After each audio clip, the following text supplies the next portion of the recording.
Hello. How's it going? Happy Saturday. Okay, my voice it might be a little weird today. Sorry. Tell me if you can hear me good because I'm going to try not to talk really loud because I tend to amplify my voice thinking I have to shout at you. And I don't want to do that, but I just have allergies that are affecting my throat. So, sorry about that. I know you guys can probably relate. Hello, Alice. How's it going? Welcome. Happy Saturday. So I have a feeling that this is going to be a really important topic for a lot of you. Hi, Cass. I mean, we think about sizing every single day, do we not? Every time we put something on, every time we stand in front of the mirror. Oh, great. Thank you, Terry. Yeah, tell me, if I just talk in my normal voice, you can hear me, right? All right. Awesome. Thanks. Thanks, Cass. Good. My early streams, I felt like I had to, project my voice, you know? Maybe it'll cut down on the echo in here, too, if I don't talk so loud. Plus, I'm the only one in the building on Saturdays, which is nice. Hi, Veronica. I'll wait for you guys all. Hi, Ida. Hi, Louise. Hi, Carol. Good morning. Good evening. Good afternoon. Hi, Olivia. You're on Twitch. Awesome. I see that. So I do stream live on Twitch and YouTube. I know I tell you guys this, but I know there could be some new people here today since sizing is probably really interesting to a few of you. Awesome. Thanks, Louise. Thanks for telling me that.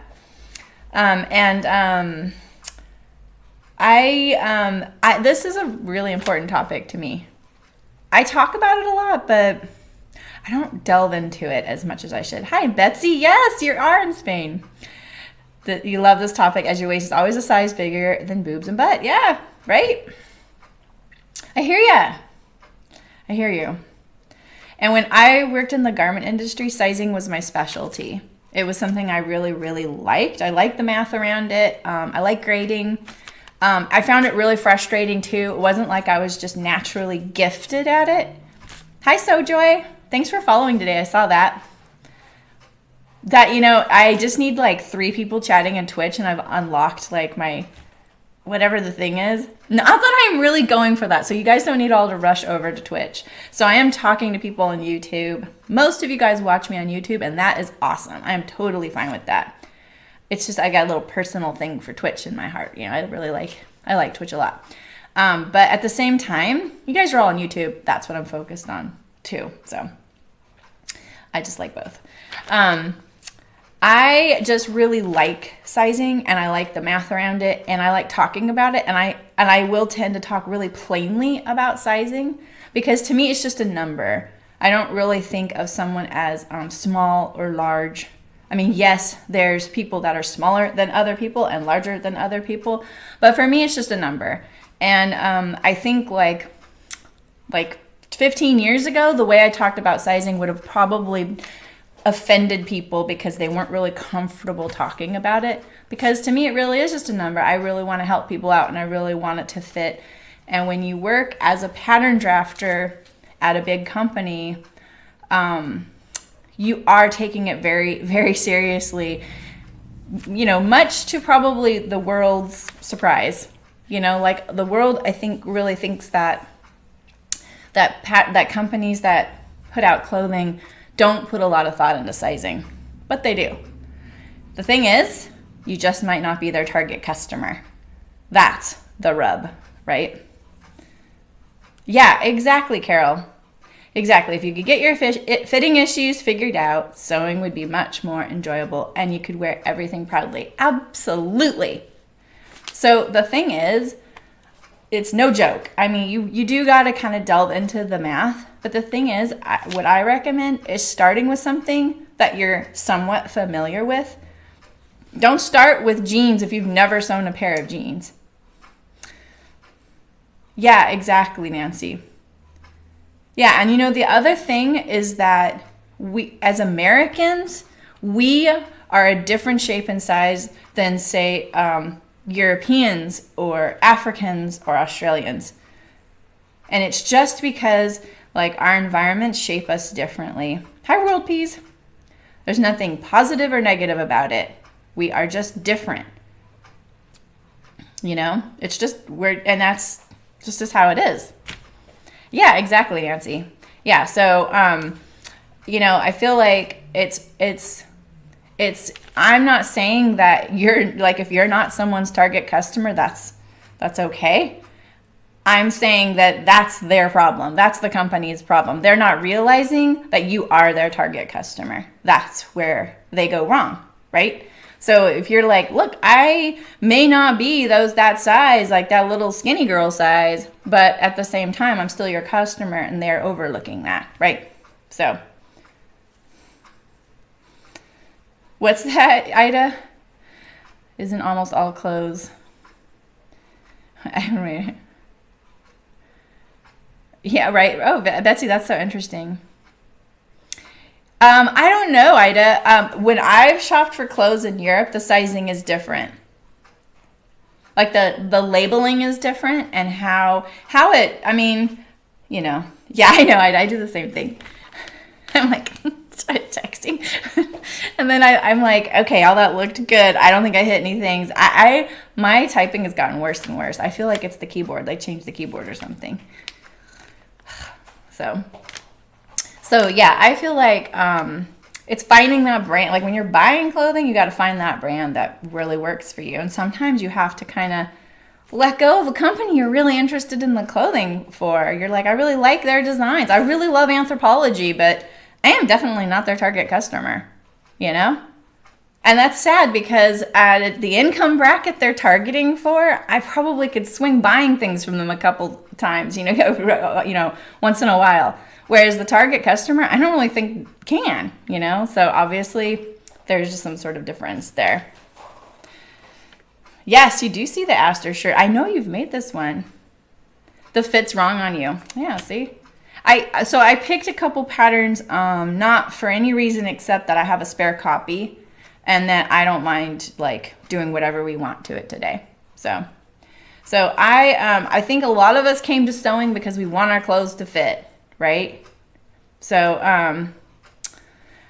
and I'm with you there. I will say, I'll just be plain with you. I don't have a ton of fit issues with a lot of companies because I'm very proportional. Like, but at the same time, it doesn't mean that it fits me well. I just fit into their size chart somewhere. Like my bust, waist, and hip are the amount of separation apart that typically they have their size chart set up for. Doesn't mean it fits me well, and I have to make my own adjustments that I know I have to make usually in everything. I'm short-waisted. My bust is pretty big. My shoulders are broad. I'm a pretty average height, but I have a belly, and the pants always fit me funny through here, you know? So we all have our little things, right? And hopefully you can kind of diagnose those things, and for the most part, they're consistent issues that you can address kind of before you start cutting out your pattern, you know? Because like in knitting, I liken this to knitting. Obviously, my background was in the garment industry as a sewer before I became a knitter. But when I became a knitter, I focused on sweaters. I just liked them. I liked knitting sweaters. And I liked, probably because it's a piece of clothing and I can relate to that, you know? And what I've learned was I had like a couple sweaters that always shined above the others fit-wise. Because when you put in 50 or 60 or 40 hours on a sweater, you darn well want it to fit. Like, you think sewing is a tragedy if it doesn't fit. But the thing is, like, sewing goes in the garbage. That is a tragedy there. It's not a tragedy in time as opposed to knitting. It is definitely time investment. I'm not saying that, but I'm just saying in knitting, at least you can unknit it and it becomes yarn again. You know, there is that advantage, but you don't really want to unknit 60 hours of knitting, you know, just because it doesn't fit. So what I did was I took the couple of sweaters that I really, really liked the fit of, and I wrote down their measurements so that when I was knitting a sweater, I could kind of check as I went. And sometimes I would even block my sweater partially knit to see if it was kind of in the ballpark. And I always did a gauge swatch. And I know for sewers, that's kind of a different language, but what I'm trying to get at is that in knitting, I always had these targets, and I just kept them like a little cheat sheet next to my knitting area. And I think in sewing, I have those too. You know, so I have those little things like, okay, I always know I want my short sleeve to be this length and my long sleeve to be this length. I like my cuff around, my wrists are kind of small, so like the archer button up. I don't know what it is about that shirt sleeve, but I swear it's like a man's shirt sleeve on me, you know? So it's like those little things. So I just kind of pre-diagnose them before I go into cutting and sewing them.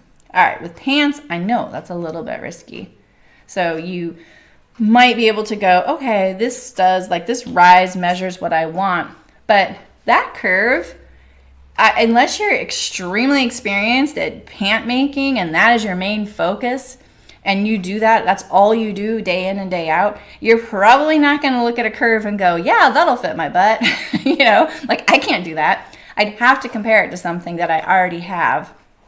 So what I recommend is getting a nice basic pattern. I do recommend starting with, it doesn't matter, start with a shirt or start with pants, whatever you really want to deal with. And just be prepared that you might be sewing lots of prototypes and getting it right and taking good notes on what you liked and what you didn't like. Making copies of your patterns so that you don't feel like you can't go back to the original and be like, okay, this direction I went is totally terrible. Just, you have to forgive yourself and you have to allow yourself to invest the time. And I know I am such a like speed racer when it comes to things that sometimes I'm like, no, I just want to get to the good part. You know, I totally feel that, like 1,000,000%. I rush in on everything. So, but at the same time, chip away at it a little bit and then go fast and then go back and maybe, you know, maybe you did it okay on that fast version, but, you know, slow down occasionally, just stop and think about it and take a measurement or two before you kind of proceed, you know? So I only prepared yesterday afternoon. Anyone who's really experienced this might find some of my stuff today to be a little bit not in depth, you know? I'm not going to train you or teach you guys how to do this for the garment industry. I just think this is really important for your own personal use and your own personal sewing and your own personal fit. And so what I would really like 100% want is you just to feel brave enough to try it. You don't have to do any of my techniques. You don't have to do anything that I tell you to do. What I really want you to do is just try something. You know, just try fitting something or taking a chance on something, you know? Did you do the same thing, World Peas? Yeah. Yeah, like sock knitters have their measurements. They have it written down right there. Exactly. So I'm prepared to go a few different directions based on what you guys want. So I have here, like this is the stuff that probably would scare most of you off from this video and be like, I don't really want to, I don't want to sit through a math lesson. Totally get that. I only have this little cheat sheet here if you ask me a question about things. And I also just want to very briefly, I promise I'm not going to bore you guys with this stuff if you don't want it. I just want to illustrate the differences between sizes because it's so subtle that I hope that what it teaches you is that you can make a big impact with a small change so it's not as intimidating as it could be. So, and that's what I have this little chart here for. And then I also made some very, you know, big diagrams on clothing, right? Because we're going to talk about how the sleeve fits in the armhole. Let's actually reverse. That's the front, but you get the idea. And then here we have a pant, okay? I know you've probably seen grading diagrams like this and you're like, why is it all cut up? It's such a mess. I don't like this either. This is not how you grade. You don't cut apart your pattern and like puzzle piece it like this. This is just so that you can see that this 1/4 inch right here that they just lengthened it goes all the way through and what it affects. So try and just calm your brain down and tune out other things when you're trying to think about grading. Grading is the term for sizing. So it's a grade rule is the difference between sizes. So between the 8 and the 10, there's a 1 inch difference in the bust. That's the grade. That's all it is. So when someone says, here, like in the garment industry, they'll be like, okay, here's this design.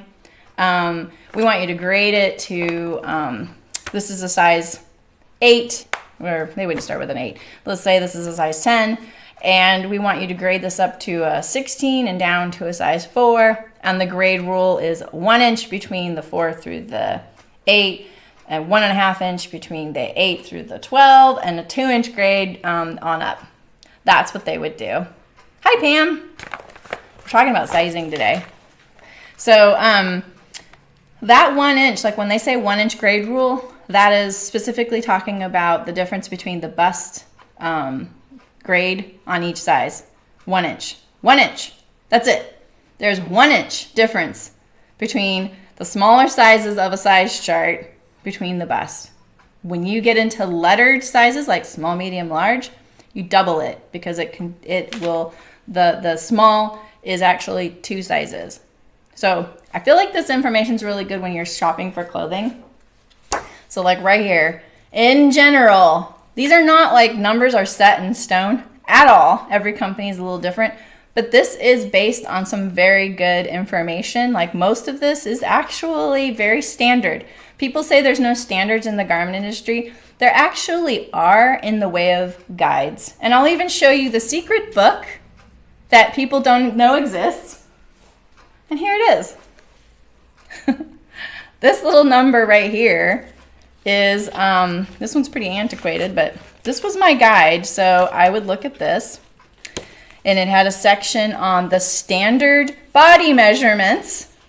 It's like an $85 book 20 years ago, and pattern drafters buy it. It's very brief. I know it looks thick. Look at the designs in here. Well, those are children's, but kids don't wear these clothes. Like that's how. What's your name? What is it? Oh my God, I cannot read your name. Hello from Jamaica. Welcome. Is it Rastalik? I can't. The font is so small. I can't see the L's and the I's. Sorry, and the T's. So, yeah, exactly. Well, you're in the right place. But I just want you guys to know that there are standard measurements, but you don't have to follow them. And the garment industry doesn't always follow them. So you'd have your size, your sample size, your base size. You know how you hear this all the time and like, oh, we're going to add plus sizes or additional or inclusive sizes someday, but we need to make another block or base size. That's what this is. So they have this broken down into children's, women's, petite, missy, women's, which is sometimes people call curvy or plus. And then I think, then there's curvy and plus petite. There's tall, and then it goes into maternity and men's. So this is a very detailed list. You can see that. I don't know if you can see it. It's such a small font. Chest, waist, low hip, mid neck, neck at the base, cross shoulder, side shoulder, shoulder slope. Like you get this nice little list of measurements, and then it'll tell you what some standard garments measure in each size, inches and centimeters. And then they have these corresponding to most of those points. And they have that in every size range. So it's the same, like, you know, garments you don't really even see nowadays. I mean, how many of you wear pleated trousers? Maybe if you work at the bank or somewhere like that, right? But this isn't like everyday wear. And this is like women's petite. So these are the garments you get. But this is just to illustrate, it doesn't matter what style garment is. It's the difference between the sizes that we're all looking for and some standard things. Because you can go, okay, this t-shirt, by the way, that's woven. It's not even knit. This one is. And then there's men's. And then there's grade rules. This is what I looked at the most. You can even see I have very faint writing on here. So there is a book. I have mine earmarked. This is what I would look at the most. Let's see, men's short, men's jean, women's trouser. I specifically wrote trouser, so it wouldn't say jean. But did I rely on this 100%? No, not at all. And then I have this book. This is my own personal book of sizing. And I would collect size charts from everywhere. All kinds of places. These are clients I'd had. Successful companies, not successful companies, also very important information to have. Incidentally, one company that I looked at a lot was Title IX. You guys heard of Title IX? They don't make it. They sell women's athletic apparel. And at the time I put my binder together, like when I was keeping it up, you could go on their website and look at the finished garment measurements for every size and every garment. I've never, ever, ever seen that information disclosed at any other company ever. Like, it's kind of private information. Like, basically what they did was they took the company size, the finished measurements chart, and posted it. It's kind of proprietary information. Yeah, you know, when you're shopping online and it'll say, oh, the inseam measures this and the rise measures that. Yes, but all those little, like that long list you saw here, that's what they would post on there. I loved it. I would just go there and be like, I wonder why that company did 9 inches there. That's weird, you know. And then I would kind of see if that worked for me and my customer and whatever. So yeah, we're all looking at each other's information because they're like benchmarks, right? So it's like you can kind of say that's what I want to do, that's what I don't want to do. I've done crazy things like buy every single size from 2T through size 7 jeans at Target. I walk out of there with 14 pairs of jeans. I measured them all, and then I brought them back and returned them. Yes, I did that. And I did that to prove to my customer that what I had done for them was spot on and better. And it worked. But it was a lot of work. Target didn't care at all. I just said, they don't even care. They don't care what the reason is. I just returned them. I saved like 2 of them because my daughter was in the size range. So people will do crazy things. The information's out there.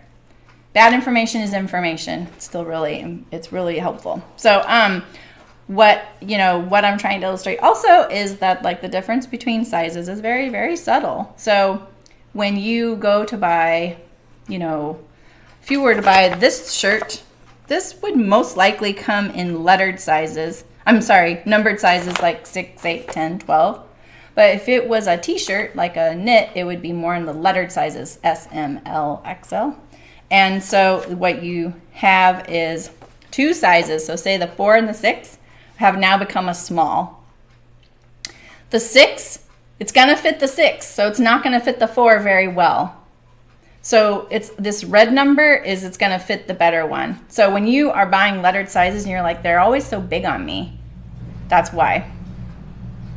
So that's something to think about. And then they combine the difference. So if there was 1 inch between the 4 and the 6 and 1 inch between the 6 and the 8, now it is 2 inches between the 6 and the 10.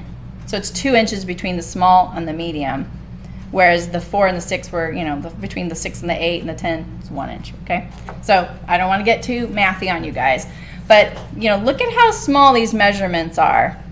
1/8, 1/4. I dealt with 16ths. I hardly ever dealt with 32nds just because your pencil width is that, So it kind of you can really get detailed. But in outerwear, it was very specific. And same with women's wear, So, okay, you guys are really quiet. I don't want to interrupt. I don't want to overwhelm you guys. So, what do you guys, okay, so I got a few questions on my Instagram poll. I only got like 3 or 4. Siobhan chimed in, she asked, when is a pattern not really able to be graded? You can grade anything. You can't grade a pattern from size 4 all the way up to a size 12 without doing the sizes in between. You can't jump that much. You have to have some sizes in between, okay? Can you grade regular sizes into curvy sizes? You can, but would I do that for a line of patterns I was creating? No, I would make a block, because you can't take the block that was for the Missy section here, which is typically size 8 or a 10, and expect this person here to be the middle of this range that's way over here, right? It's kind of like asking you to grade from a size 4 to a size 26 with no in between. It's just not as accurate, because when you get into those ranges, it's not like everybody keeps growing taller and taller and taller and taller. That stops, right? We don't get to be 8 feet tall. That person is definitely looking for custom clothing, by the way. But, you know, we don't get to be, so you just, this grade kind of changes once you hit a certain size. So that's why you need a certain block, okay? But for you, if you're like, I really like this and it doesn't come in my size, this, by the way, does probably, because they're very inclusive. Colette's very inclusive with their sizing. And I'm like just outside of their size range. Like their biggest size is like 2 sizes too small for me. You can grade that to you. That's okay. It really is. And then if you really wanted to go further, like to fit your friend, just do some prototypes, you know? Because most likely all you need to do is a circumference grade and maybe some different proportions. Your 6'2" World Peas, yeah, so I bet you have trouble finding things that fit lengthwise. I'll bet you're doing all kinds of lengthening adjustments in your torso, your rise, and your inseam sleeves, right? How are armholes for you? Do they typically, are they okay? Or do they feel tight? I'm curious. I'm like 5'4.5". I'm taking off the 3/4 since my daughter's taller than me now, so I feel like she thinks I'm not. I lost the bet. So anyway, yeah, they're tight. Okay, that's interesting. Yeah, so it is really interesting seeing, and you know, especially as being female, there's not very many 6'2" women, so you're not getting catered to at all, right? You know, so it's definitely a specific market. Yeah, exactly. Yeah, it's tight. Okay, so this is not the grading book I learned to grade, but there are grading books out there. This one actually does a pretty good job in explaining it. It's very simple. And I took these drawings from here and I erased all the little measurements so that they weren't kind of glomming up the pictures. So it looks like I paid $51 for this book. This was like 15 years ago, probably. I gave away a lot of my books from college, especially that one. So the other funny thing is grading used to be done with this ruler that was attached to the table. You don't see that anymore, and that's how I was trained. And then it went to computer-aided design and drafting. So you think that people can just input the number and that it grades it for you, and that's not true. You do have to input every point and have to tell it on the x-axis and the y-axis which way it needs to go, positive or negative. Cannot get away from that. But it's not as hard as you think. So, okay, so let's just take a pattern, and I just want to see what you guys ask, and let's just alter it. So I've got the Colette Aster here, which I've actually made here on stream. It's a really great top. This is there's 2 versions. I don't know if you can see it. That might be too bright. Can you see that? There's little pleats right here on one of the versions. So I'm going to get rid of these pleats. We're just going to pretend like they're not there, and we're going to make these changes. Because then it'll look just like the other bodice. So I'm not talking about the full bust adjustment today. That is a completely specific fit adjustment. But one of these days we can do that. We can go over specific fit adjustments. You know, especially with jeans making and stuff, there's a lot of different adjustments you can get. But if you are interested in any of those, there's a lot of really great information out there already done by really accomplished sewists and stuff that have been working on this in the public longer than me. Because I've been doing this for like more than 30 years. But at the same time, I haven't been like in this home sewing world hanging out with everybody for a long time. Like I was doing I had my own business, so I was focused on that. So I'm kind of late to that game, and there's lots of information already out there, and I fully support supporting those people. Like the Curvy Sewing Collective. Hi Eileen, how's it going? Life, you know, exactly.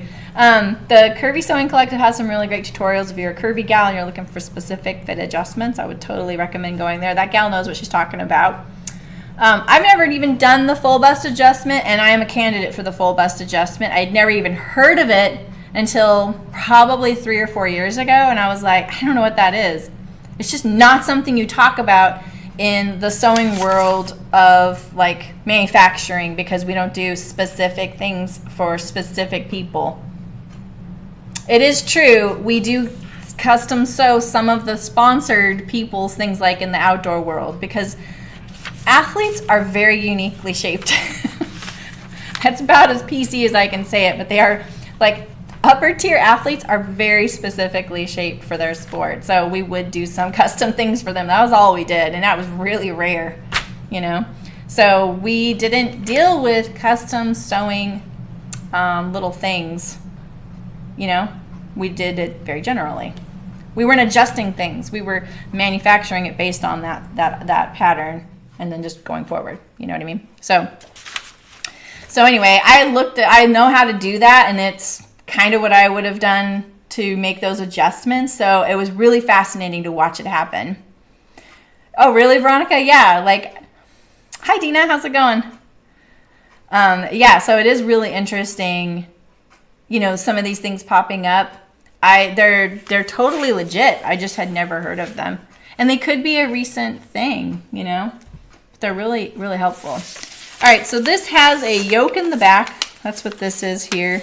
It has a pleat at the back hanging from the yoke, kind of like you see in shirts with the yoke at the back. You know, it just has a little tuck right here. I don't know why it's all the way drawn to the bottom.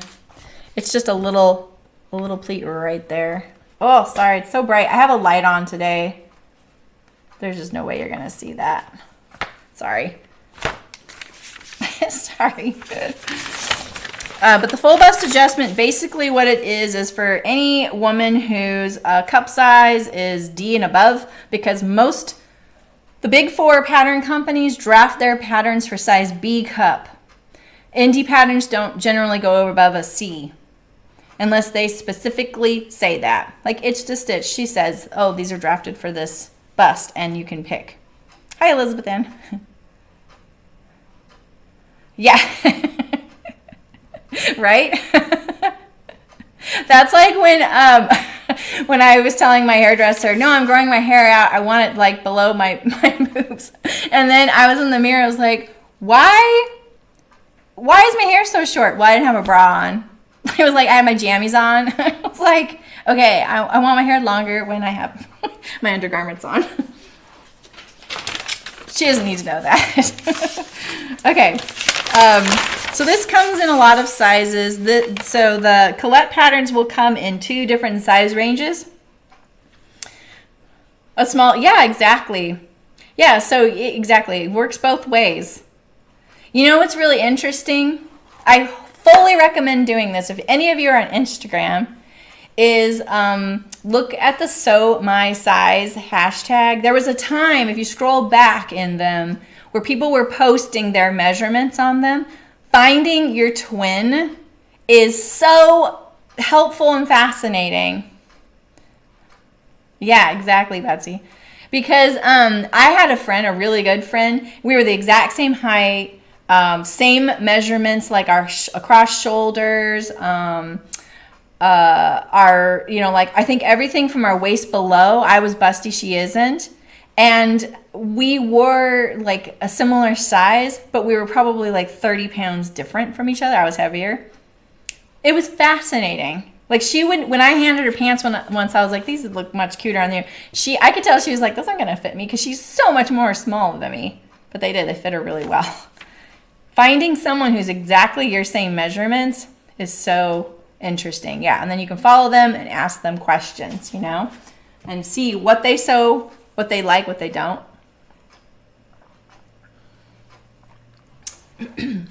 Yeah, and it's like not everybody who watches this stream is over 50, but a lot of you are. And we have our own specific sizing issues now because our bodies are changed and changing, you know. You never found your twin? Oh, well, someone's looking for their twin and you might be it. So just keep looking. It's tough, you know? It's tough. When I found a couple that were close, and then I was like, oh, that can't be my twin. And the same thing is like totally floors me. It's such good information. Ravelry is really great for that because you can kind of go, I want to make this sweater. I'm about to spend 60 hours knitting it. 60 hours is kind of generous. It usually took me like 45 to 50 hours to knit a sweater. I could do it in a month if I just did it, you know? But I didn't want to put all that time in unless it was going to look good on me and, you know, boobs. So I would look for gals that were shaped like me to see if I wanted to knit that sweater. Like the Hitafude sweater. If any of you are knitters, you know that sweater. Gorgeous, lacy. Never made that because every time I saw it, I was like, yeah, that would not look good on me. Oh, well. And my mom was like, I really like that. I'm like, yeah, I don't think that's going to work for you either, you know? And I don't want to spend all this time, you know? It's like, not an insult. It's just being honest, right? Like, look for the things that flatter you the most. It's like, you got to just sometimes move on and let go of certain things. I would really like to be shaped like a boy. I've always wanted to be shaped like a boy. Always. I had a breast reduction in high school. And that's probably why. I've always been super self-conscious of my bust. I always wanted to be flat-chested. No waist, no hips. I just wanted to be straight, you know? Yeah, right, Nancy? Exactly. I know, everything's going the opposite. Oh, time. Age. Okay, so let's get to this. Let's see here. All right, so let's say we want to go to, what do you guys want to do? Do you guys want to go smaller waist, bigger bust? We could do whatever we want here. And, you know, I picked this too because it's, you know, what I was going to tell you too is Colette has 2 different size ranges. This one, I think this goes up to 16. I cut off the last size, but you can see there's a 16 on here. It might go to 8. Oh, wait, I have the pattern here. Yeah, it goes to size 26. So I think that this is the 0 to 16 and then, or maybe 18. And then the other one is 18 to 26. And you can blend, you know. So, hi, Eliza. Yeah, right, Cass? I know. That sweater was... I saw a gal, she made 12 of them one year. 12! She made one a month. Okay. All right, so this is an interesting shoulder grade to me. Like, why does it do this? So it has this little V-neck, and you can see, like, you gotta really, like, find your size and tune out all the other lines, right? Yeah. Smaller waist. I almost did a men's pattern today, but I don't have a duplicate of it, so I didn't want to, like, cut up my thing.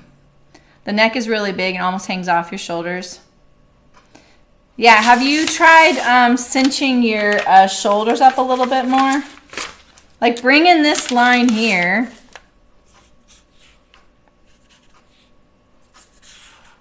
So let's say we're talking about this line right here. This is the line that you're starting with, Nancy. Bring it in and down. If it's gapping, try and do a little bit of this, like take a little dart knit.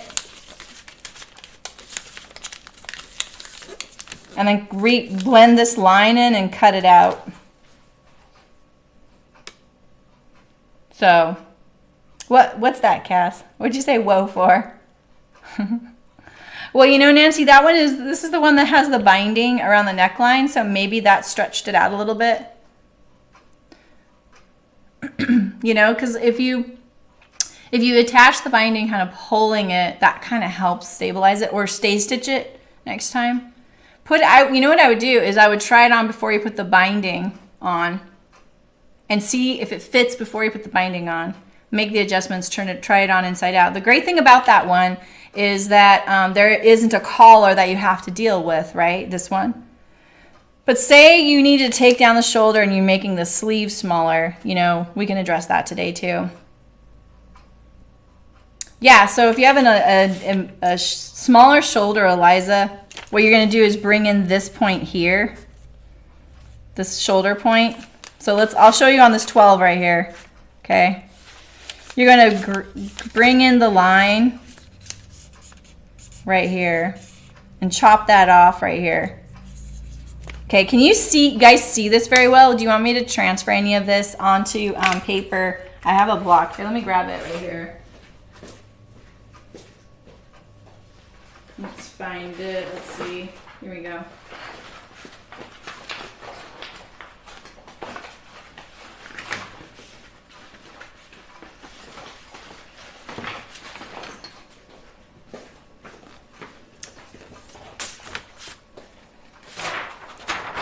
Because what I can do is kind of, oh, the 12 hit facing Saturday. I know, right? You want to be her friend that year, right?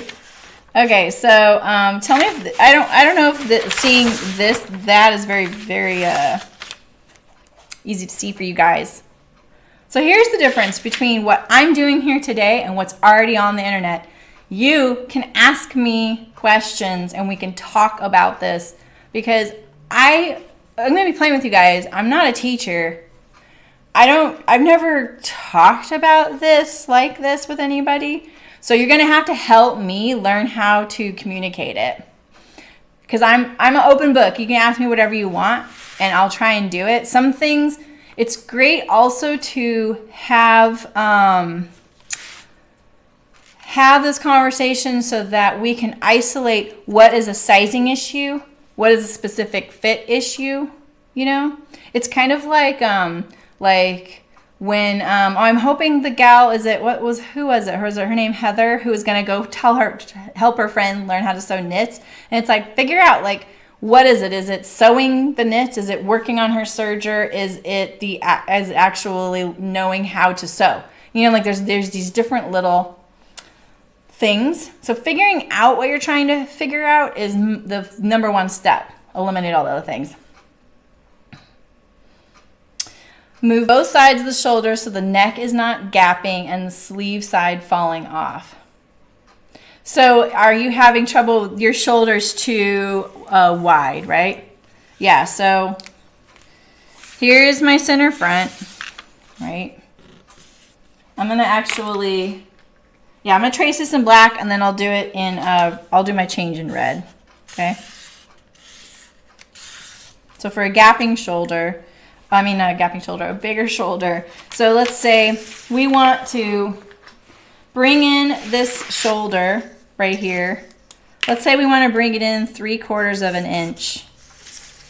All right, and then you're saying that your neck is gapping a little bit as well. All right, so let's pivot out a little bit of this neck. So let's say we just want to pivot out like a 1/2 inch. Okay, find where you want to pivot it out. Draw a line on your pattern where that is. And then over here,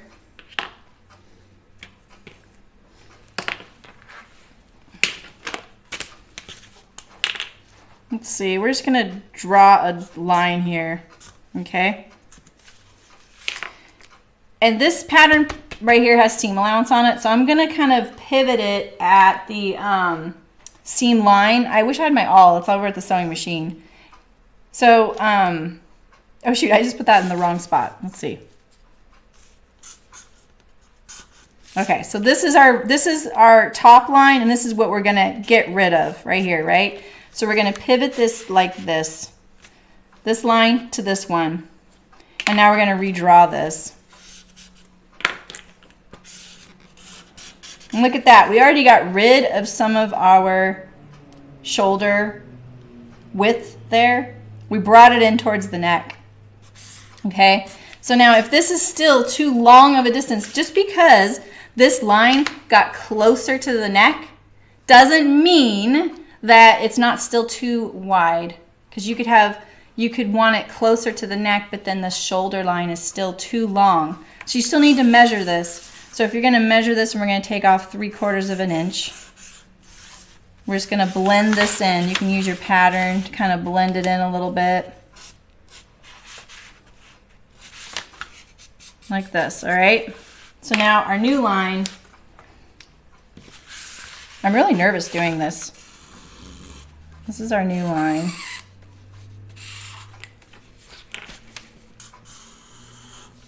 Okay. Now it's not like getting rid of that, that's kind of a lot, you know? You wouldn't have to do this on the back as well because mostly your gapping is happening on the front, right? But I do get a lot of indie patterns where there's gapping at the center back neck. So annoying. So now you're going to lay your back on here. Say this is the back. And you're going to adjust the pattern piece to reflect that difference.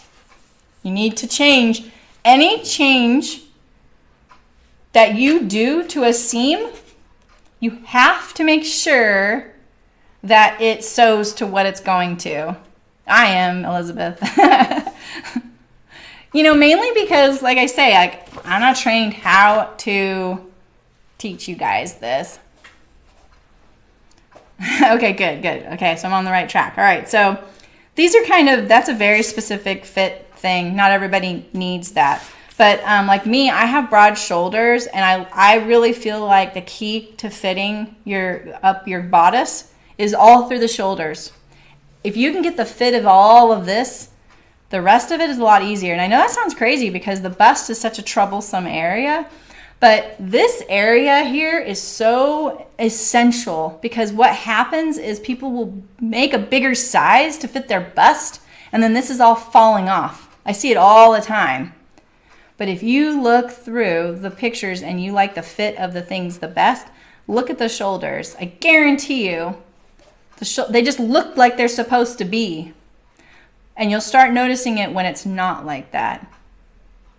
So getting this shoulder fit is really important. All right, so now we affected this seam here, piece of cake, you know, you lay your back on here. And this is how I always lay things. So this happens to have 3/8 inch seams, all right? So when it has 3/8 inch seams, that means there's 3/8 on this piece, and there's 3/8 on that piece, right? So if I line it up, if I overlap it 3/4, remember this is my line, this is my line, okay? These are my new lines. I do this all the time, I draw arrows. Okay, so now I line up my back, I line it up to this line because the intersection here is 3/8, 3/8. This is seam allowance 3/8, that one's 3/8, okay? And now I see, oh, okay, here it is. And now I'm gonna gradually work this in, okay? And now your back is fine. That's it, okay? Awesome, awesome. That's awesome. Okay, good. Okay, so then we've fixed our shoulder seam. The back's gonna sew to it. That's fine. But does the armhole still work? Okay, so then what you're gonna do, the easiest thing to do would be to measure the seam line, finished line. You always have to measure the seam line, right? So if this is 3/8 and this is 3/8, you know, draw it on there if you want. Draw it on there precisely. Don't just do the sketching thing that I'm doing here. This is our intersection here. You measure this line right here, the seam line, on here. You measure it on the back, and then you measure it on the cap of your sleeve. Oh, I knew who you were talking about, Elizabeth. That's so funny. I was like, wait, it wasn't Bernina, but yeah, that's awesome. God, you had a fitting with her. That's pretty cool. So then if your cap of your sleeve, okay, so this is the other important thing, you guys. This is a knit pattern that I'm monkeying around with you. But if you're talking about like this Astra, if you did it, the sleeve is going to measure bigger than your pattern before you did any of these adjustments, okay? Because there's ease in the sleeve. Don't you dare say, oh, great, it's already measures a little bigger and I need it a little more, I'll just leave it there. No, you're not getting away with that. You have to make sure that difference of the ease on the sleeve is still there on your new version, okay? So let me word that better. If, say, this was originally 9.5, and then after our adjustments, we made it 8 and 7/8, okay? So that's 5/8 inch difference, okay? 5/8. And then you check your back and say it's 5/8 as well. You have to lose 5/8 each, 1.25 inches on your sleeve. And you need to do it, and we'll work on the sleeve cap in just a second, Eliza. You have to do that on your sleeve. And so, let me get a sleeve.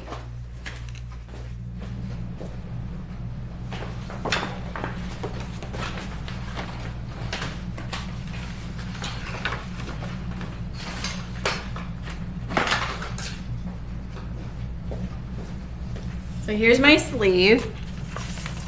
Now let's say, so let's just do the math here. So this is how I measure. I use these see-through rulers that are 2 inches by 18 inches. You can't see on here probably with the camera, but I can. So I know this is 3/8 and this is 3/8. Those are my seam lines, right? I don't want to include this in my seam line measurement. I'm going to measure this here. It's already written on here, 8.25, because I always do that. So that's 8.25. Let's see here if this is 8.25 as well. I know this is because I drafted it to fit. We just did this the other day together, right? So this is 8.25.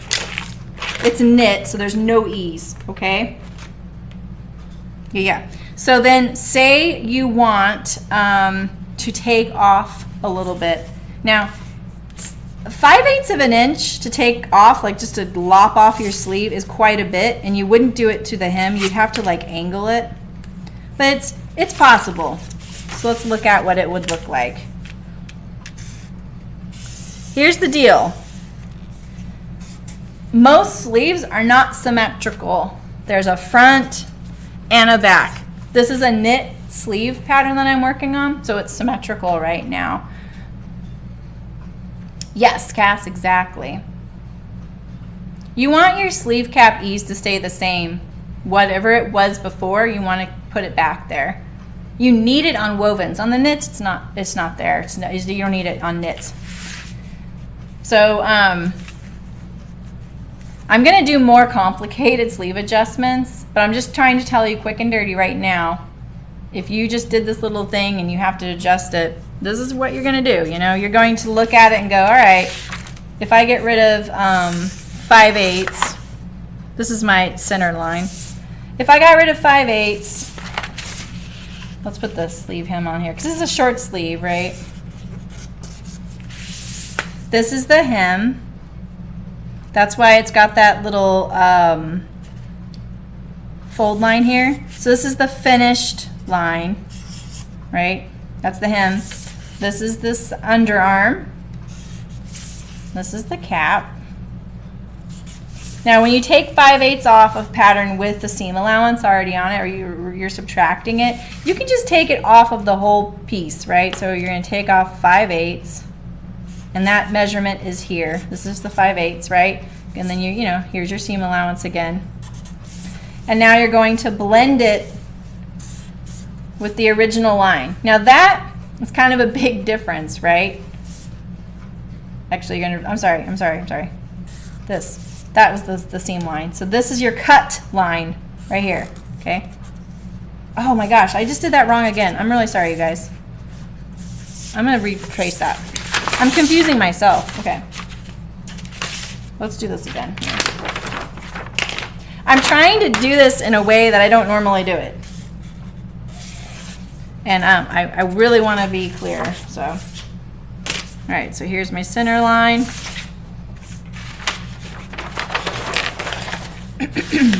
All right, so here's my 3/8 seam. Here's my hem. And now I want to get rid of 5/8 off the cap. And you don't want to flatten the cap to get rid of it. Hi Rebecca, how's it going? So if you're going to do this, like I said, just kind of quick and dirty, you're going to take this 5/8 off. This is the 5/8 I'm talking about right here, 5/8, right? And now this seam line You always want to blend from the seam line, because otherwise you can get some weird angles that will kind of distort your sewing a little bit, right? So this is the seam line I still want down here to this new one here, right here. So this is, I keep all this, I keep all this, I keep all this. Now that's a little bit blunt there, so you want to make sure you have a little, you have your right angle still. You might need to smooth this out a little bit like that. All right. So that would be the quick and dirty thing, because then you're like, oh, I'm not measuring this. I know my armhole's 5/8 of an inch different, so I need to take off 5/8, right? So I did, Louise. You saw that? I wasn't going to say anything. Rebecca, you shouldn't clean your house before your barbecue. It's just going to get dirty in 5 minutes. You should clean it tomorrow. That's what I always do. Just make sure the bathroom's clean. Okay, so I want to talk more about sleeves. So let's do this proper. All right. We'll stick with this guy here. I'm thinking.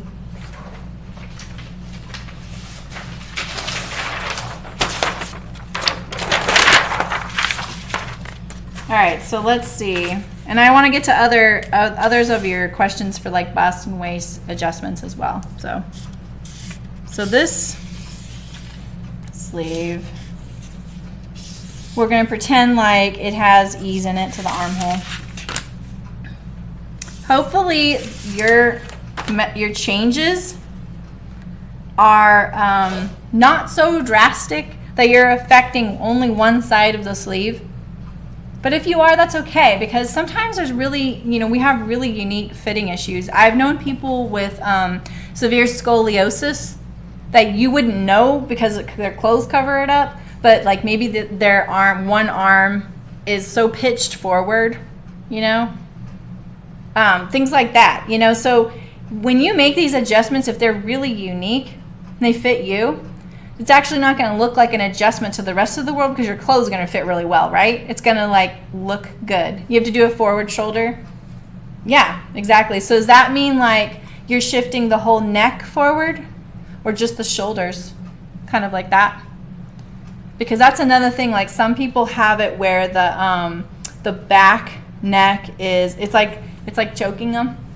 So you need to shift the neck forward. It's really interesting when you start thinking. I look at people all the time and I always think about sizing and fit issues and how unique we are. It's really interesting to me. So let's see. I'm trying to think of a good instance here where we could address some sleeve issues. And if you need to make your armhole bigger, it's a little easier. Same thing. You're going to add your 5/8 that we needed. And then I'm going to look at the right angle. Like, remember, I always like this to almost be a right angle at the juncture there. Let's see if I can get it a little better now that it's a little longer. Yeah, not really. So let's just kind of blend this in like that. And then we go from the seam line right here. And then you'd have to redraft this shape. Because look, this came out all the way here. And then I showed you guys how to do this. So this is how you do a hem shape. Here's your hemline, the finished hemline. It is 3/4 of an inch. So you're going to go up 3/4 of an inch here. Find the same point. There it is, right there. You're going to draw a line straight down from that. Draw a line straight across to it. That is your new hem point right there. Because basically this needs to be a mirror image of itself. Because when this folds up, that point needs to match to there. The rod back too. Yeah. Oh, you swing it forward. Yeah, exactly. Yeah. Okay. So that's how you would lengthen it. Say you brought your Ooh. You know, one of these days, I'm going to sew samples. I'm going to show you this on the dress form.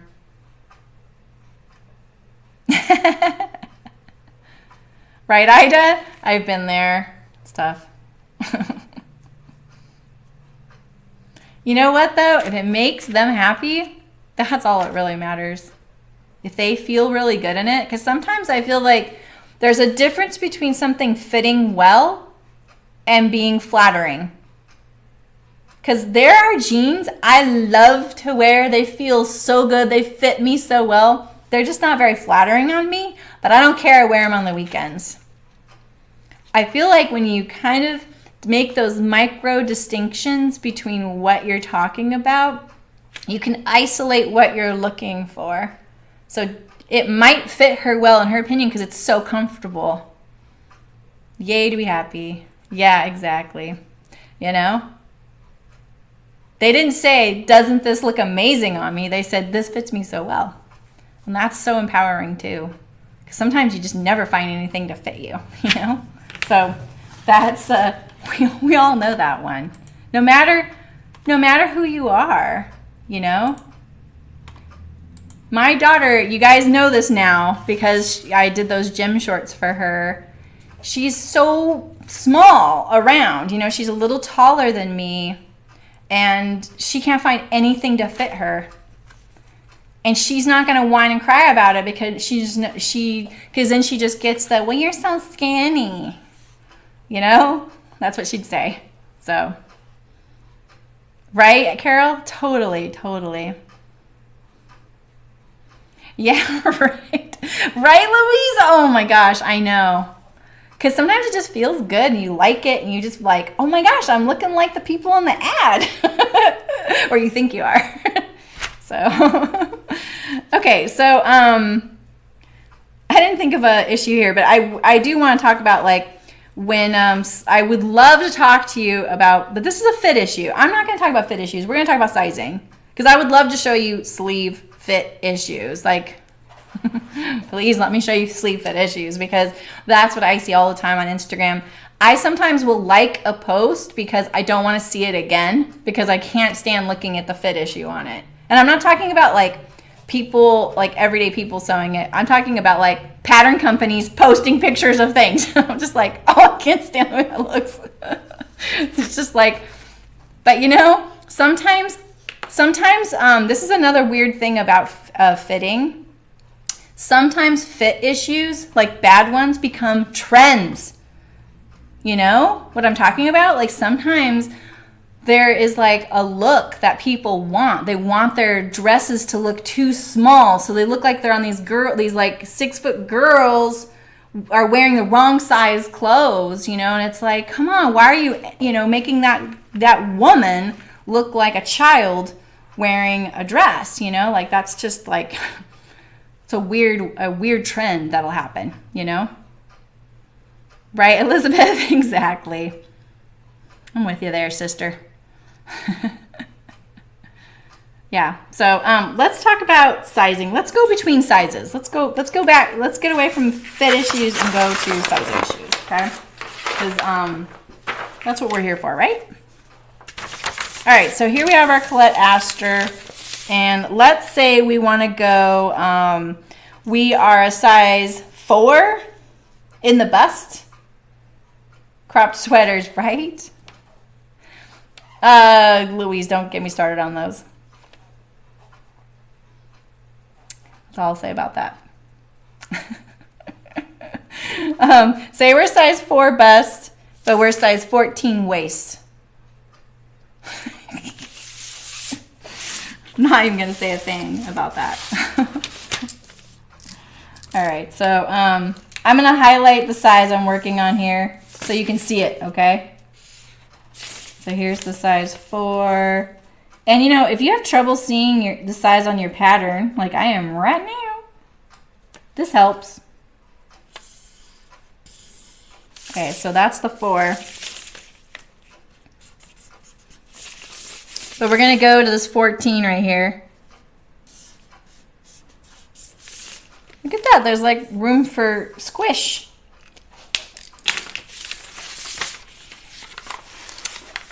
Carol. You are my hero. All right, so I'm gonna fold my dart.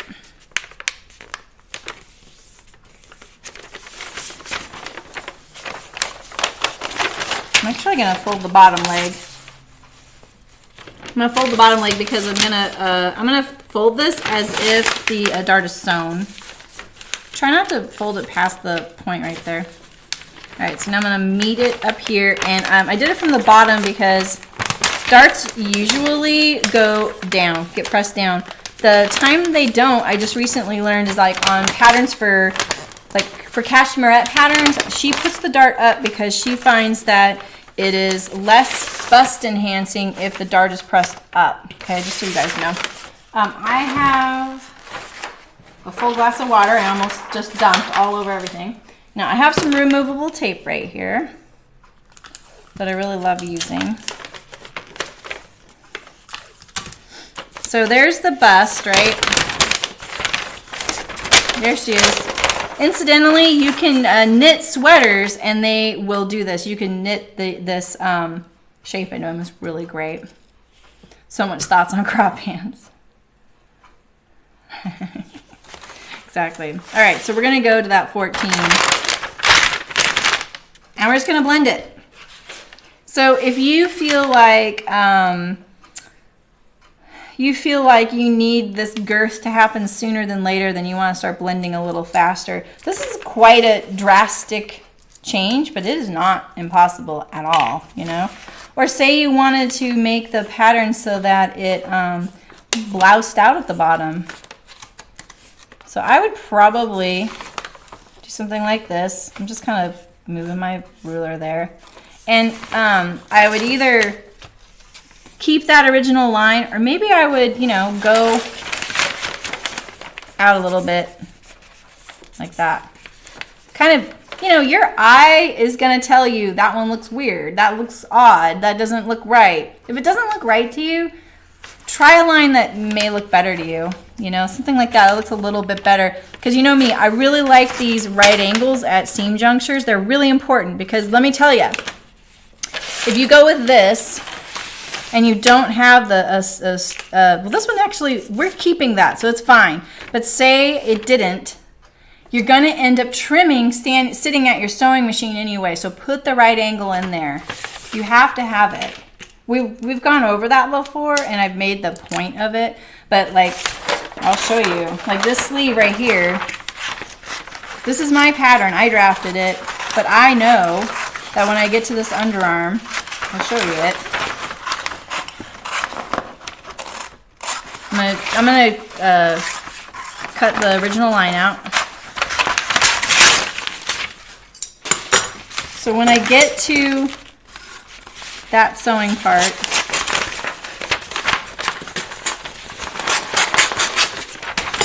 let's see how it looks. So we sew this part together.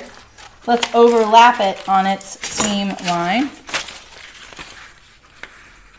It's 3/4, so I know that line needs to go there. And I line it up at this point right here, because that is where it would line up, right there.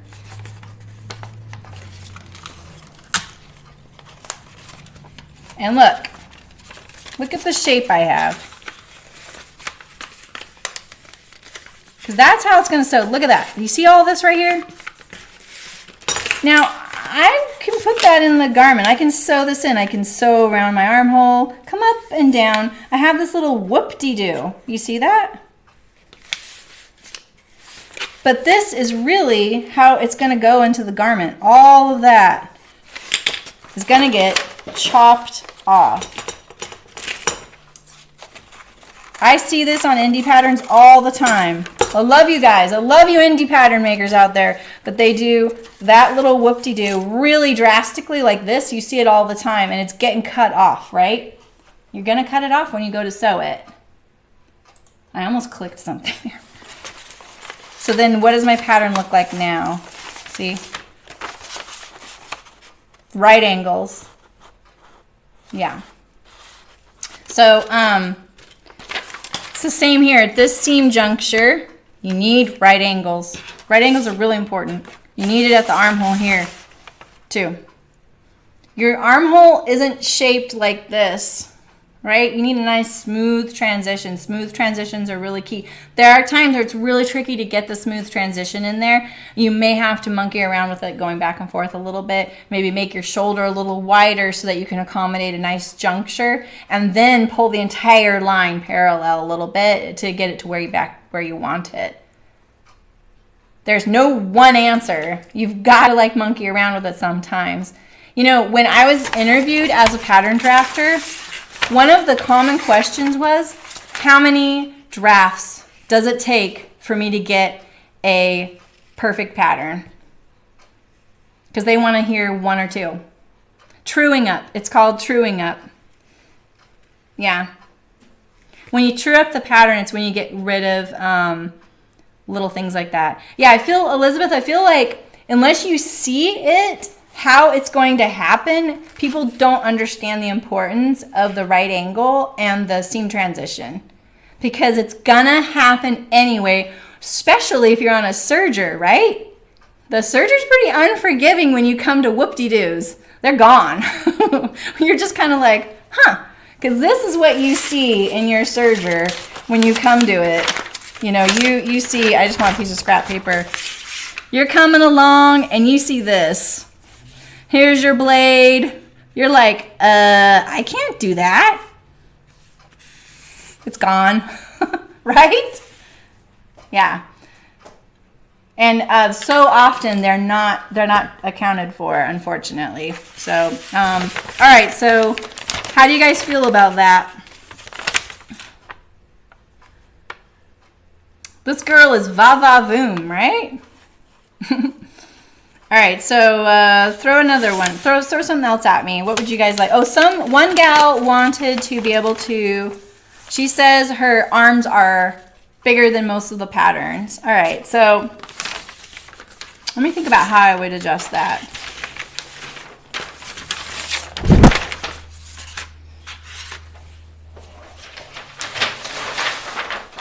So first of all,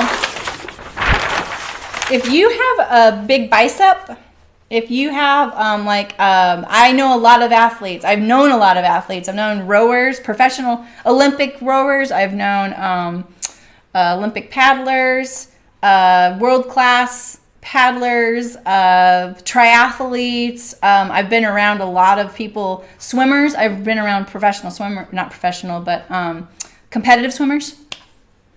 I know, Carol, but you know it's gonna, you're gonna trim that off. So you might as well just do it before. Hi, Edna, how's it going? This shoulder fits off for you too. That's interesting. Same for Nancy, yeah. I do admit, that one, I like that shirt a lot. I kind of dismissed that shirt. Didn't sew it for a while because it was kind of simple, but I actually do like it. But mine does kind of float above my neck a little bit. And I thought maybe it was because of the way I applied the binding. So definitely try it on before you put the binding on, because if you have the fit issue and it's not really there before the binding and it's happening afterward, it could be that the binding is just too heavy for that kind of neckline.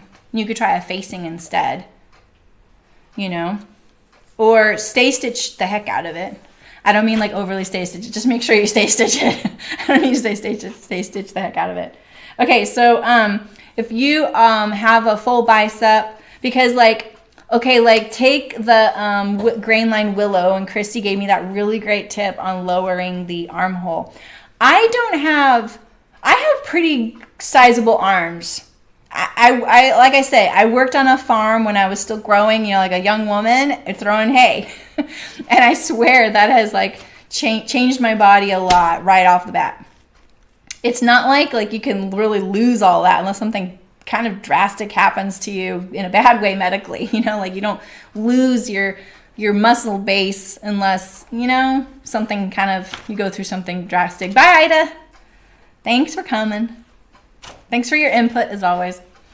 So, those things like that, if you were a runner all your life or a swimmer in all your teen years, your body is going to accommodate that. You know what I mean? So you might have these things, or maybe you're just naturally that way. Just need to make the adjustments, right? So if you do have a really full arm, I'm going to tell you right off the bat, try and pick a sleeve that has ease. Yeah, right, Edna? Exactly. It is Edna, yeah, okay. Between my eyesight and that like font. Sheesh. Oh, I wonder if I can make that fit. Oh, see, I usually put my screen size bigger. Oh, there we go. I just hadn't done it on that tab. Ooh, you guys are like font 18 now. You guys are looking good. Okay, so you definitely want to pick a sleeve that has ease. And sometimes the pattern will describe this and sometimes it won't. Now, say you have a pattern that the sleeve has no ease in it, okay? And you need to add it. You can do that. So you would trace off your pattern. Actually, yeah, I'm gonna trace it off. I'm trying to think of the best way to show you guys how to do this. So we've sewn a couple of pattern companies that didn't have ease in the sleeve. And Sarah just bit her tongue. It may make it easier to sew. And as a beginning sewist, I completely understand the appeal and the attraction to a sleeve that's easier to put in. But I'm going to tell you, friend, learning how to do that is really, really important, and you will get nicer garments. And if you're going to put all this effort into your sewing, you really want it to be something you want to wear. And a sleeve with ease is the sleeve you want. Like I'm telling you, if I had to date a pattern piece, it'd be a sleeve with ease. So I'm not, you know, I'm very much into that. Okay. Sorry, I'm just making adjustments. Okay. So say we want to add ease to the sleeve. Okay, so first of all, draw your seam lines on there. I'm going to draw my hem line right here. I don't need it up there. And we're going to slash and spread. So I'm going to slash right on the center, right to that hem line. Now you could do this actually on either side here in two different places, but I'm just going to do it in the center just to make it nice and clear for you guys. Now you're going to slash up to that same point. So your hemline, the finished spot. Not 3/4 of an inch, whatever the finished spot is, okay? So now you have a pivot point right there. Just be gentle, and you can open up your sleeve.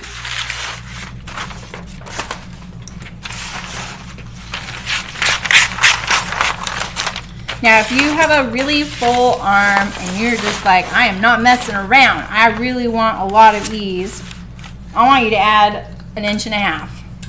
Don't go over that. If you feel like maybe you can handle easing in more than that, you can try it. But in general, sleeves are rarely eased more than 1.5 inches. Okay, so now let's find the seam line here. And the seam line here. So the 1.5 inches needs to be on the seam line. That's why I need to find it there. Can you see that? So here, I'm going to add it with my mark, my Sharpie. So here's my 1.5 inch mark right here. Okay. Here's my seam line. It's 3/8.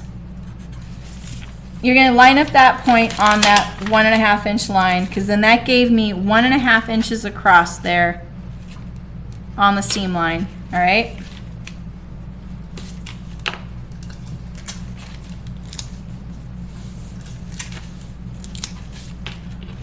Look at all that we just added right here. We didn't add it down here. We only added it right here to the gush of our arm. Okay? So just blend in this sleeve cap like that and sew it in. You want to put your seam line back on. I mean your grain line.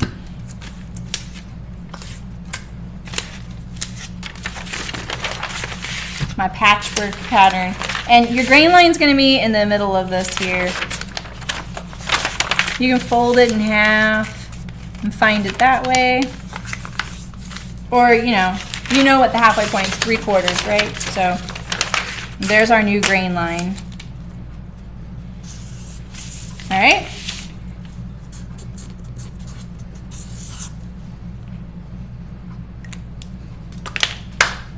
Hi, Lexi. How's it going? Happy Saturday. We're talking about sizing today. They're really quiet right now. I think they're all just like, math. Or they're all running to get their sleeves and trying it. How are you? I'm seeing Allison tomorrow. That's kind of exciting. Okay, so yeah, so if you have a full bicep, you need more space right here. Slash and spread your sleeve. As long as your sleeve didn't have ease to begin with, okay? If your sleeve has 3/4 of an inch, add 3/4 of an inch. If it has 1/2 inch, add 1 inch. If it has 1 inch, add 1/2 inch. Get it up to 1.5 inches in ease here, okay? And then try it out.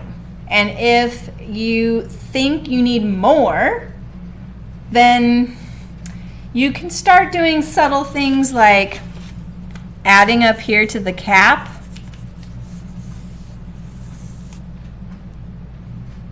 I think that that would give you more in the realm of this way. No, Louise.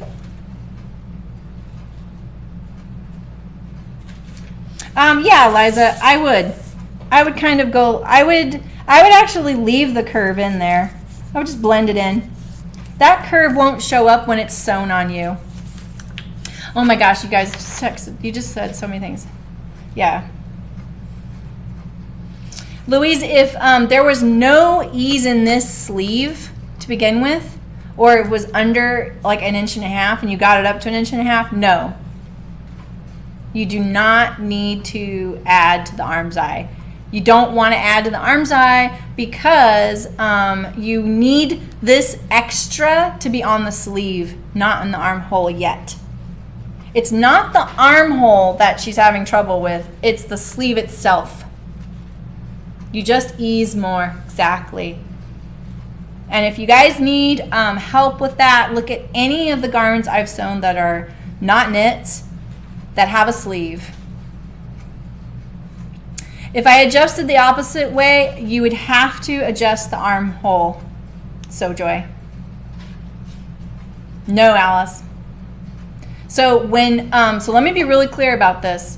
Your sleeve can be 1.5 inches bigger on the calf seam than your armhole it's sewing to. Don't go above that, but that 1.5 inches right there, you can get that in there, I promise you.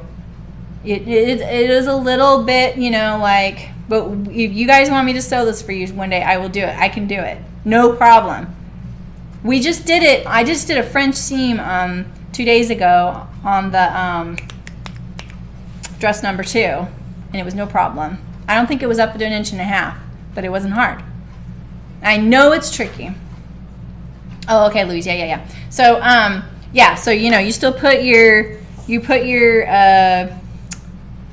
I want to call it like your easing stitch. I don't want to call it a basting stitch or a gathering stitch. We're not gathering it. We're just going to ease it. So if you don't have a really short stitch length already that you're running, like I don't use a really short stitch length, I would just use my regular stitch length, and I would sew between, usually there are double notches on the back and single notch on the front, like already on your sleeve pattern. There's not on this one because it's a knit pattern piece and I didn't do that. It was a symmetrical pattern. I didn't need it. So I run the stitch here on the seam line, just inside the seam line, draw up those threads, make it tight without any gathers, and then I put it in. And try and get the most of the easing right through here. You want all of this to be this part right here. Because remember, this part of the sleeve is attached to this part of the body here. So it's like this cylinder up here is different than this cylinder here. We didn't need it here. We didn't need it around our arm. And so, Joy, I'm going to go back to doing the opposite way. Okay? Okay, so,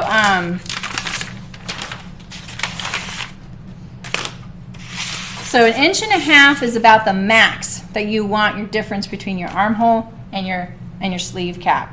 your armhole and your sleeve gap, okay? And that's if you know, and then honestly, even if you don't have a really big bicep or a lot of gush up there, it's more comfortable. And you know, when you put the sleeve in and you get it kind of really nice, like some fabrics are just like for it, you'll see your sleeve kind of do this, just ever so gently. It'll kind of arch right there, push the seam allowance towards the sleeve itself, kind of fills it. So, all right, so if you want to do the opposite, you can do the same thing, just you're going to slash and spread it and go this way, right? And don't take out much. And that is, maybe say you have a very slender arm and you just think like everything baggy on me makes it look too big, right? Because there's those petite people out there. I don't want to say petite. Petite usually is in reference to height, but people that are very slim or slight, they have their own set of fitting issues because things look like, it's like when you see a little boy wearing his dad's shirt, right? It just looks like you're wearing someone else's clothes. You know, it's not very flattering. People don't feel like, you know, themselves, right? They want it to be a little closer. So you could do the same exact adjustment. And if the difference between your armhole and your sleeve is more than 1.5 inches, then you are going to have to probably tighten up your armhole. So it's very subtle. Like this is 8 1/4 and say I want to get it down to 7 7/8. Okay. I'm going to take 3/8 of an inch off there, which would be 3/8 inch off the front. Hello, bug. And then 3/8 of an inch off the back. Usually what you're doing is you're doing it to the front and the back of the sleeve symmetrically, unless you're doing a very specific fit adjustment like that shoulder we did earlier and how we adjusted it towards the front. Okay. So your sleeve should almost always be perfectly symmetrical. Occasionally, it'll be scooped right here in the front. And the shoulder line is here. Oof, I feel like now I'm getting kind of like, I'm getting into more advanced things and I don't want to overwhelm you guys. But what I want to say this because there's going to be a few people out there like, that's not really how a sleeve is. And it's true. The sleeve is usually, this is the center. It's got 1.5 inch ease in it. This is the shoulder line right here. It's not the center, it's the shoulder line. It's like 1/4 inch in front of the grain line. And then the front's scooped out a little bit just because human beings generally are like this. And you just scoop it out just aesthetically. It's just like a antique way we do it. And it works, okay? So I just want to put that out there. I know that. I know a lot about sleeves. But I just want to give you guys some easier ways to deal with your sleeves for you. Because you're not all pattern drafters making patterns for other people to enjoy. You're making it for you to enjoy, and that's really important. So say we want to get 3/8 of an inch off. I'm going to take my curved ruler. I'm going to put it on my seam line right there. And I'm going to curve it around until I get to about 7 7/8 on this line here, this seam line, and see what happens. See where it's at. And see, can you see that right here, it gets really shallow? So it hits right here. So if I did this,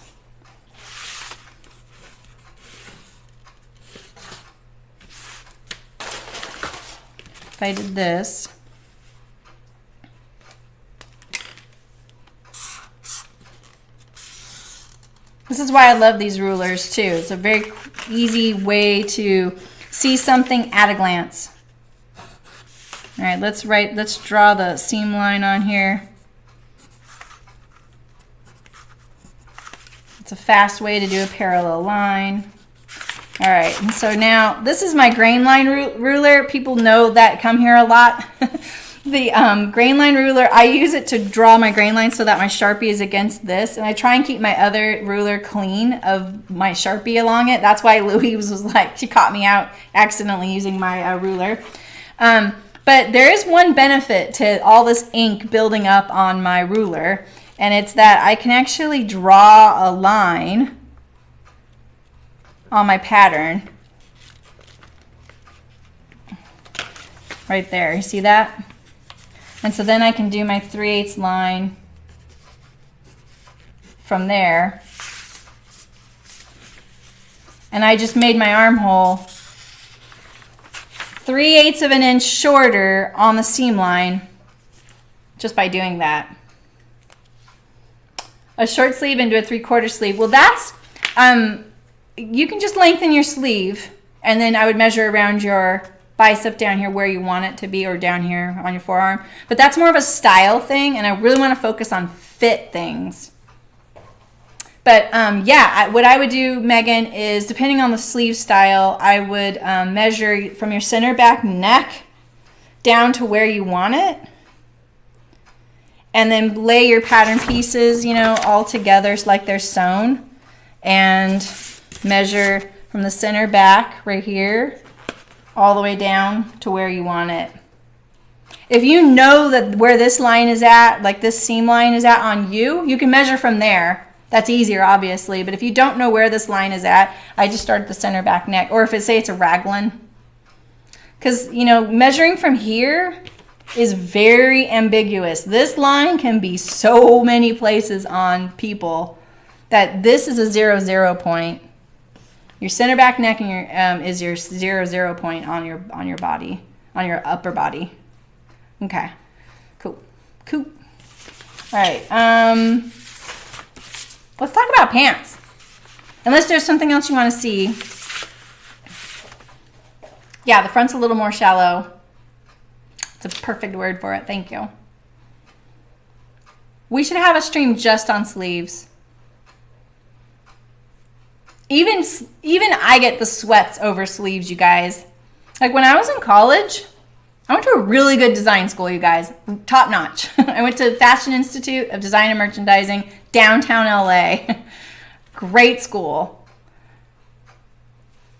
And we spent an entire quarter, it's a quarter system there, on just sleeves. Just the sleeve. Just the drafted, tailored sleeve. One pattern, whole quarter.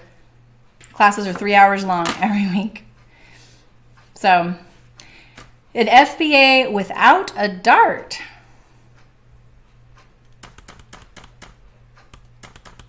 Sleeves. You need an FBA. So isn't a full bust adjustment only with a dart?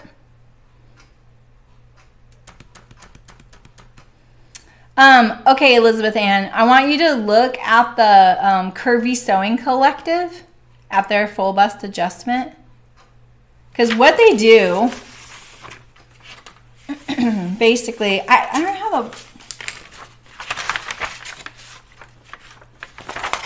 I need a garment with a waist dart to show it, but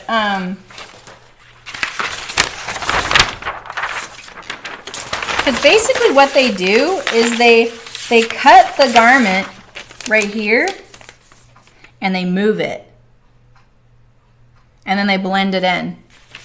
So they take this. See, let's see. I'm gonna say that the apex is like on this 4. I'm not a 4. I know.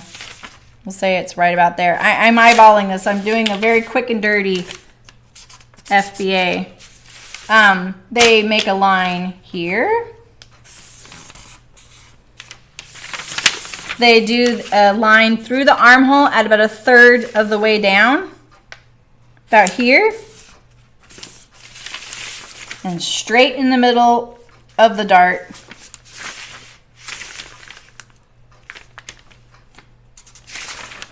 Okay, like that.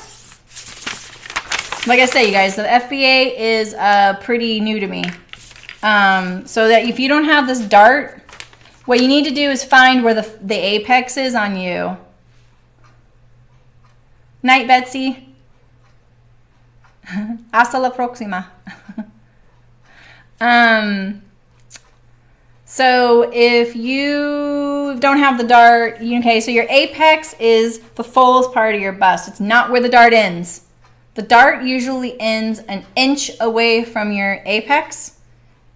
And on the Curvy Sewing Collective, they say that if you're very full busted, like double D and up, 2 inches away is a little bit more desirable. I agree with that. Try 1.5 if you're not sure.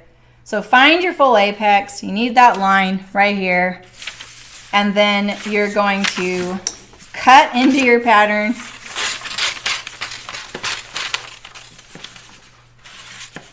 And this is, they say, so now for the, okay, wait. I forgot, I'm using the size 4, the purple line, just so you can see it. So you're gonna go up to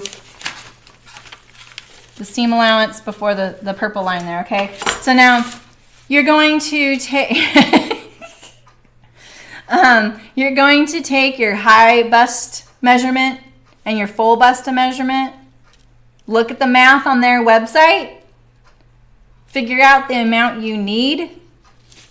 You draw that amount right here. Like say we need 1 inch right here, not 1 inch extra. That would be 2 inches more. Like it's a small formula, easy to manage. Okay, and then you also need to cut it straight here. Okay.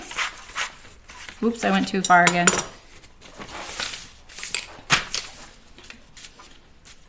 And then you're going to put in this amount, like that 1 inch right there. I'm doing this kind of quick and dirty, kind of badly, but you know. You need a pivot point there, so okay.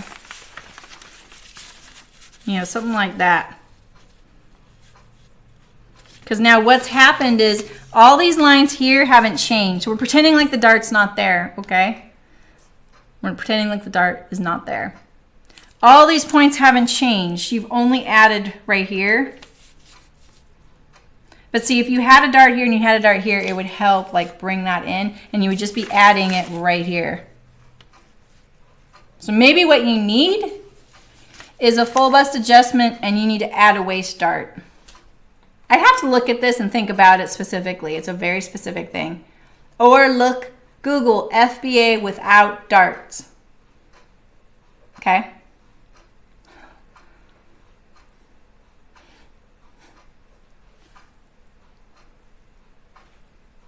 There you go. Yeah, I mean, otherwise I would put the pattern piece on you and drape it like as fabric, cut it piece out, and be willing to take your scissors to it. Just remember, you can't add like all of this in here with nothing done down here. It's got to release somewhere. You're gonna add somewhere. You gotta figure out where you need it. I'm not as familiar with the FBA, so I just want to give you that disclaimer. It's a very new thing to me.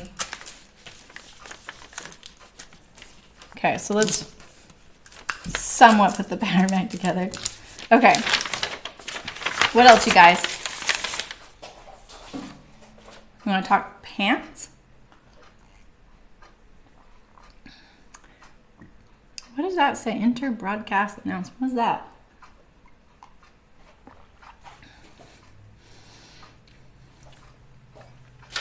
Throw your questions at me. Yeah, exactly, Rebecca. You can totally move those darts around, but that's not what she's asking about. But yeah, absolutely. Yeah, and I've seen some really great tutorials on that. If your apex is not the same of the pattern that you're using, you need to move the dart, and then you can do your FBA. So get the dart in the right place. And, you know, be prepared to put in a little bit of work on it. It's not hard. It's just do the steps. Don't cut up. Don't skip any. I feel like that's more important than the FBA because you need to know where the darts go. But Elizabeth doesn't have darts on her. She would like an FBA on a pattern without darts. Pants, full butt, full belly. Where do I start? I know, Eliza, sometimes that's why I only wear dresses. Okay. Gray pants for a belly, okay. All right, so again, some of these are fit issues, not sizing issues, but let's work on these as sizing issues.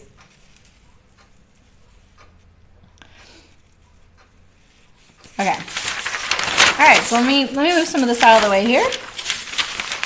Cue intermission music. Just remember, any changes you guys make, every pattern piece that sews to those seams has to be adjusted.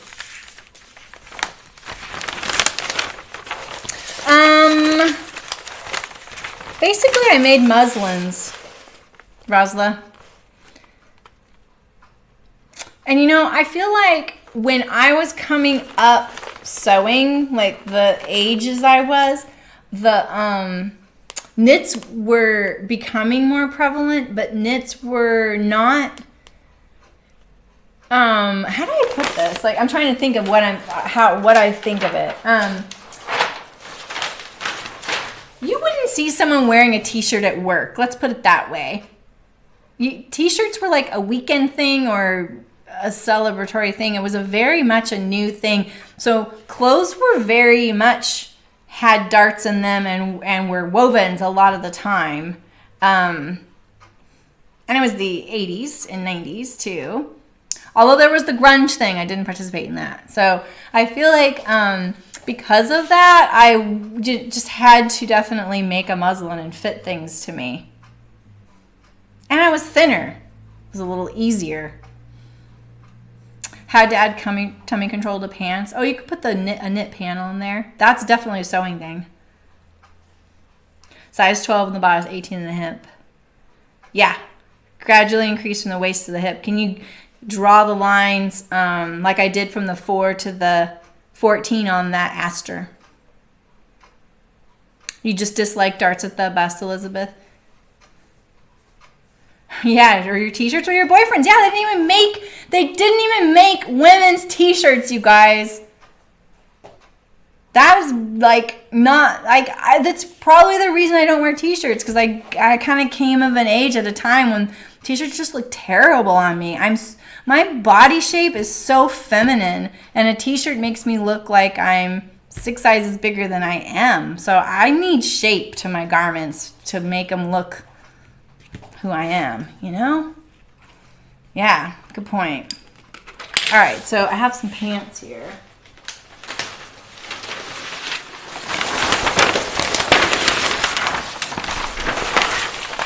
So I have the, I've never sewn this pattern before. These are the Megan Nielsen Ash jeans. I don't know anything about them, you guys, okay? It was in my Needle Sharp box. I know people really love this pattern. The only reason I pick it is because there is a flare version, and can you see that? There's a flare version. I will never make the flare version, and so I was like, perfect, there's an actual, like a spare set of pant patterns in here, so that's why I picked it. I don't know anything about the fit of this. I plan on making them for sure. Yeah, Liza, we'll do some grading. All right, so we'll go over some pants. So if you want to, this is the front right here. The front rise, this is the pocket opening. And so if you're gonna do any adjustments to the, no, they didn't even make female tees, Louise. They just made men's t-shirts and women bought them in a smaller size. And they were just boxy and awful. Yeah. Yeah, Liza, I know, exactly. You get the top one, we like more room, yeah. Yeah, so you can mimic the grade. We'll do that in a second. What time is it? All right, I won't tarry too long, okay? Okay, so if you're going to do any adjustments to any of this area, your waist or your hips, which is, let's face it, that's where we mostly do our adjustments, I recommend taping all the pattern pieces as if you're sewing them together onto here. Just tape it on there, like line up the pocket, fold the pocket lining on here, line it up with the seam, the cut edge there, put the little curved pocket facing on there, just stack them all up, layer them on there, treat this piece as one pattern piece then, okay? It'll be easier later, just do all the adjustments to all the pieces all at once. Okay? Don't forget to do that, because you have to adjust all those things. Just because it looks like it's the same after you're done doesn't mean it is. And you don't want to be at the sewing machine sewing in the pocket, it fits and everything. You're like, see, it fits. And then when you fold it over and then attach it, your pocket's doing something weird, like sticking out on, it's like not laying flat. You know what I mean? Really, Louise? It's crazy.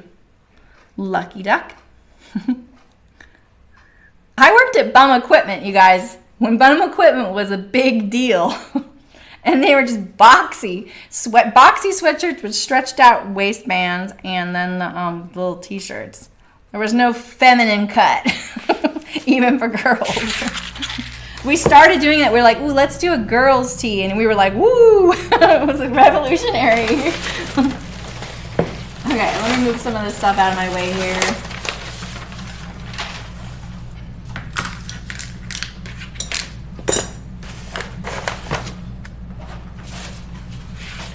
Just a wee bit of water over here.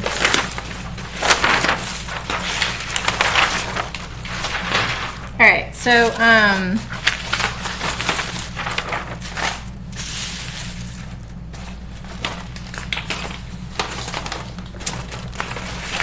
all right, so let's talk pants. Now, let's talk pants. Okay, so pants, you guys, are a lot like sleeves, except there's no easing happening. So, let's just, okay, so just calm your mind a little bit and think about where the parts of your pants are on your body, all right? So think about this area here and this area here. See this right here? This is, what do they call this? It's not F, let's see. It's called the crotch width, yeah, so it's called the crotch width. And so it's one of the only areas on all of patterns that gets adjusted here that affects the length as well and that measurement. And you don't need to think about that. Just it's just one of those weird things because like this little piece needs to grade out and this adds to your rise. So really this part here changing size like that right there, that doesn't add as much to your rise as you think because where it's located is also it's going around your thigh. It's kind of a tricky area. So just do your best trying to just kind of wrap your head around it and then work on it, okay? So this is where you're going to do adjustments for like when they say like you know, full bum or low bum or any of that. And I have this, I have that, I think I have it right here. Where is it? Let me think about that. Where'd that go? Here it is, right here. So there is this really great jeans fitting thing on the, sorry, my printer is kookaburra now, like because it only printed shipping labels for years.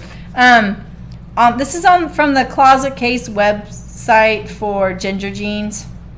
They have all these little fit issues, the symptom, the solution, right? I recommend checking it out. Here's the full tummy one right here. Okay. It's a nice little visual. Full seat. And then it has in red what you're going to do to adjust it, right? Flat seat. And then like that's the symptom, right? Like where you see the drag lines. Bye, Eileen. Nice seeing ya. Road trip. Nice. Thanks for joining us. Low seat. Because the adjustments you do to the patterns are probably going to be surprising, so just don't think too hard on it, okay? All right, so this is pretty handy. So just remember that because you're dealing with a garment that fits two different cylinders, right? You're fitting the upper part of your lower torso, right? So right here. And then you're also fitting your legs. So you have these two cylinders going to one cylinder here. It's called a bifurcated pattern. Yeah, me too, Nancy. I actually think it's pretty good. I want to look for an even better one. I think that one's really great, but I'm looking for another one, I think. Eleanor by Jolly. I haven't made any of the Jolly. Nancy, right? I'm always like, maybe I should just maybe I should just run. Maybe I should just jog instead so I don't have to make these adjustments. That doesn't just cure everything though, you know? Like I have these adjustments, I need to make them. So so just remember, like anytime you're doing this, like say you want to adjust your rise, If you don't want to adjust it at the side seam here, you're going to have to pivot it out. You know, you're just going to open it here. This is a grade right here. We're looking at a grade rule. This is how they grade the pattern. This is where they're adding the amounts. This is all this is right here. This is a grading diagram. So when they're doing grades, the total rise changes between sizes, like on numbered sizes, like a 6, 8, 10, 12, 14, 16, 18, 20, all the way up to 26. It only changes 3/8 of an inch in the front and 3/8 of an inch in the back. That's very small, okay? So 3/4 of an inch total, front and back, from like waist to waist through between your legs to the back, okay? It's not very much. Waist, this right here, like this area here, is the same as when we were talking about the grade rule 1 inch for the smaller sizes, you know, like the between 4 and 10. There's a 1 inch difference. That's it. So it's about 1/8 of an inch here that you kind of spread out. They spread it out here because of these darts on here. If you don't have darts, you don't have to do it. You can just put it right to the side seam. You don't add it here, you add it here. Side seam, center front, okay? If you want to, you know, do the full tummy thing, like they were saying, you can pivot this out, add it like here, like a wedge. I would also maybe add a little bit here and try that first and see if that helps. Make yourself some shorts. Don't add pockets. Don't finish them. Just, you don't even need the waistband. Just put something together and try them on. If it's supposed to be a button fly, you don't have, or I mean a button fly or a zipper fly, you don't have to put the button in the zipper fly. And leave the side seam open 9 inches on one side and slip them on, but sew the front shut. We need a stream on how to do muslin. I need to make some notes.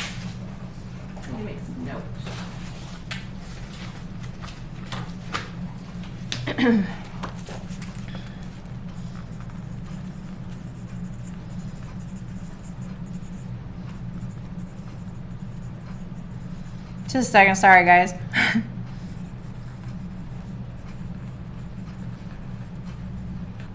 I forget these things when I'm done, and I don't watch my streams afterward because cringe. Yeah. Oh my gosh, Lexi, there, no problem. Lexi, jeans are pretty easy to sew. Are you worried about the fit or the sewing of them? Those are two different things. I love sewing jeans. They're really fun. They're satisfying if you like top stitching. You're totally capable. I've seen things you've sewn. You could do it. I want to make a jeans block for myself that is for non-stretch denim right now. That's one of my goals. Okay, cool. Yeah. Okay, I'm glad to see you guys want to see the muslin thing, because I feel like people skip it because they think, oh, I don't want to do all this work to something then not have it. But you don't have to do it that way. That's awesome, Carol. I'm glad. And even if you learn like, oh, I don't like this, that's still really valuable. Yeah, Lexi, I totally get that the fit scares you. Well, maybe then the muslin idea would be a good one then. Because that's what we did. We did like the Mountain View pull-on jeans as a sew-along, and a lot of us made muslins.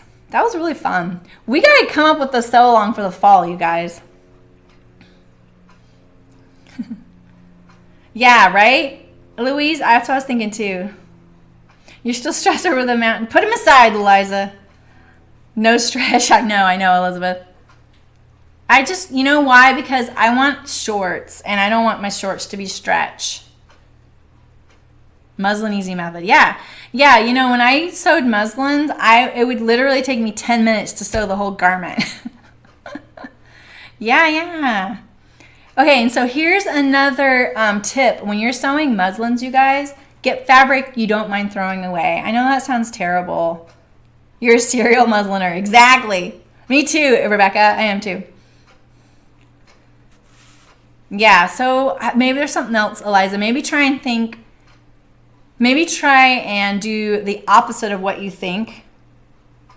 Look at a different area of the pattern Don't look at what you keep. I do. I want jean shorts. I just want some shorts that aren't stretchy. You know, like just short. I just want shorts. No, I got it, Elizabeth. I know. I rarely call them muslins because I'm so used to calling them prototypes, and there's not the autocorrect issue. I know. They're just like, why is everyone sewing Muslims? A lot of people don't even know it's an N at the end either. It's not even a accident. Yeah, so if you're near one of those like big sewing stores, you know, you could just pick up a bolt of muslin, which is a fabric, and get it with one of those 40% off coupons and just have it on file. I just buy some sale fabric, you guys, and don't get something super cute. Help out your fabric store. Help out your local fabric store. Go to their clearance section. Buy some fabric they can't get rid of. Something that you're not going to want the garment out of. Something that's not distracting. And have it on hand for making muslins. You don't have to pre-wash it. You guys are so cute. Yep, exactly, Rebecca. No saggy butt is a reason to go stretch free. Exactly, Elizabeth. Yeah, I just don't like sometimes it's just too stretchy. Okay, let's do something here. All right. So, if you want to go between sizes, let's just talk about that. All right, so here's our back rise. Can you see this? Is it too faint? Is it too faint?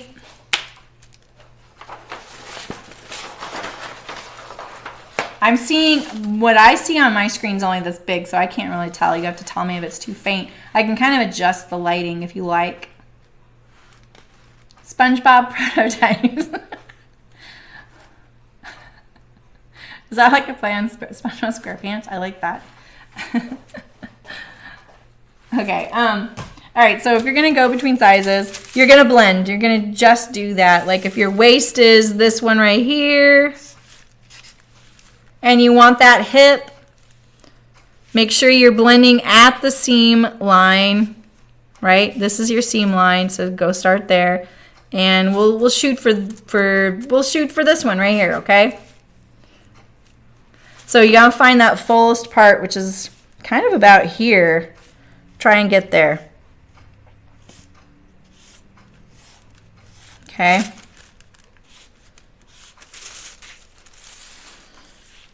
And now you've got this waist. You can see, okay. Toile. Yeah, exactly. People call them toiles. All right. Okay. Yeah, so, you know, this is the waist of the I don't know. Let's see. How does she do this? Oh, okay. It's on here. So that's the waist of the 26 to the 36 or 35. Let's see. What's her measure? What are her sizes?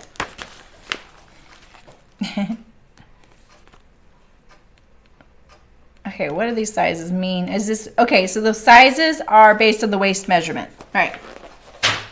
So this 26-inch waist to the 35-inch waist hip. That makes sense. So that's a bigger hip, obviously. I mean, that all those little lines, those add up 1, 2, 3, 4, 5, 6, 7. So that's 7/8 of an inch right there. You multiply that by 4 because you have your back, your front, your front. You're going to do the same thing on the front. You're almost 4 inches bigger. You're at 3.5 inches. 3.5 inches bigger for your hip. The Sharpie does not like this paper, by the way. All right, and so you want to add to your rise. We're talking like fit issues right here, not sizing issues, but you know, that's okay.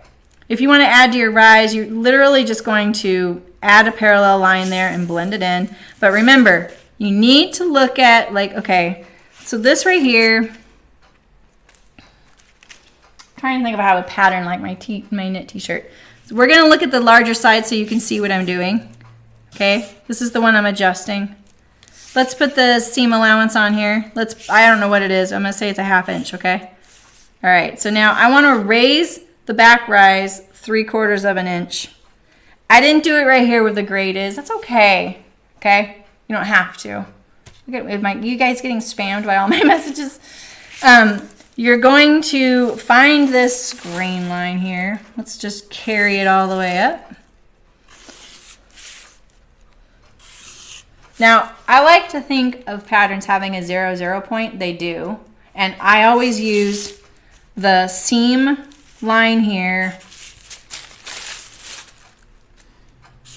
This is my 0, 0 point. And the reason you need a 0, 0 point, 0, 0, because you need a spot where it doesn't change. You need everything to go out from that point. Now, it's different if you're adjusting just that little spot. I get it. But this happens so often that people will adjust everything and nothing gets changed at all because they've adjusted it and they adjusted the 0, 0 point, and then if you stacked it all up there, nothing changed. And this happens a lot. And you guys and I have seen this on some patterns we've sewn. I've just been very low-key about mentioning it, where the grade is flipped. They accidentally graded it the opposite direction, or it didn't get graded at all. And you see all this mess of lines and you're like, oh yeah, it's graded. But then if you lined it up, if you stacked all these points here, you would see it was barely graded. Very common error that pattern drafters make when they grade. I've actually walked into businesses working there, opened up files to work on their patterns and seen that and had to say something. And it was awful. It's awful for me, it was awful for them. Like, these aren't, the reason you're having trouble with these patterns is they're not graded. Yes, they're graded. They're not graded. Have you measured them? I've measured them. When was the last time you measured them? Well, when we did like the 3rd prototype. What prototype number are you on now? We're on number like 6. Have you measured them lately? Did you grade them after those prototypes? Yeah, we graded them after the prototypes. Have you measured them lately? No. No one wants to measure. You have to measure. And what will happen is what they do is they move every single point. They grade every single point. But this right here, literally, is the 0, 0 point. You can't move all of these things and that, because then this, if this moves and that moves, then it negates them both. So yes, okay, so Terry, let's get to your son here. So you need to lose 4 inches in the waist. So that's an inch off each pattern piece just at the waistline. So how about his hip? How is his hip? I'm shouting right now. My throat's tired. I need to calm down. Tell me, how's his hip? Is his hip okay in the measurement scheme? It's fallen in within that 30-inch pattern. I'll tell you why I say this is because my husband, you guys all saw those pants were pretty loose on him, and I could have shaved it off there too. So yeah, so you're just going to go in that inch and then taper back out to the hip. But if he can lose a little bit in the hip, do that. Otherwise, you might get something a little too baggy. Or you might get like a clownish, like the gaucho looking pants. You know, you'll see this curve, this big difference there. Hip is fine. Okay, cool. Like it fits in his pattern range then. Okay, cool. Yeah, so take off an inch right there. I know that seems like a lot. And then you have to adjust the waistband, and you need to layer your pocket pieces and all that. Like your front pocket pieces, those ones I was showing you.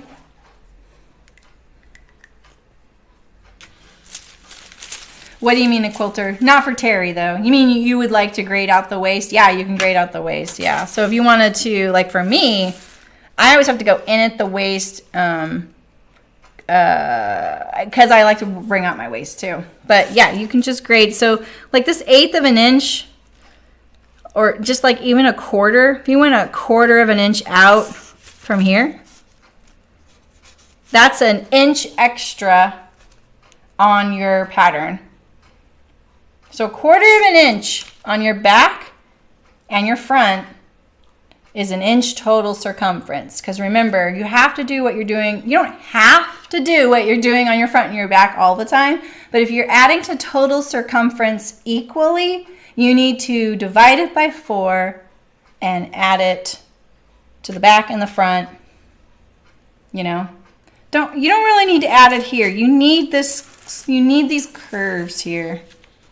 So let's finish adding our yeah, you can grade out beyond the largest pattern size. Let me finish my rise thing, Eliza, and then we'll talk about that, and I'll get an easier to deal with pattern. Okay. So for this rise here, say we wanted to add the 3/4 of an inch. Now, what you need to do is you need to take your front. You need to tape all your pattern pieces to your pocket here, okay? So that you have back your waistline here, okay? You need to join these as if they're sewn. So we'll say it's an inch seam allowance. Okay, so now I've connected them. All right. All right, so there's my, it's interesting, it kind of goes swoop. So there's my 3/4 of an inch, and you're going to look at your, can you see that? Let's see, is that on the screen still? Kind of, it's almost on the screen. Can you see that? So there's my waist. And this is my new, oh wait, I totally, yeah, always add to the outer seams. Don't add to here unless you're dealing with a fit issue, your center seams. Okay, just a second.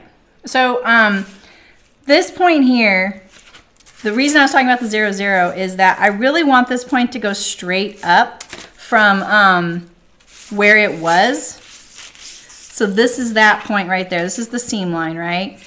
So if I measure from here to this line here, I get like 3 5/8. So I want to do that here. Because see, that seam allowance just got a little bit smaller.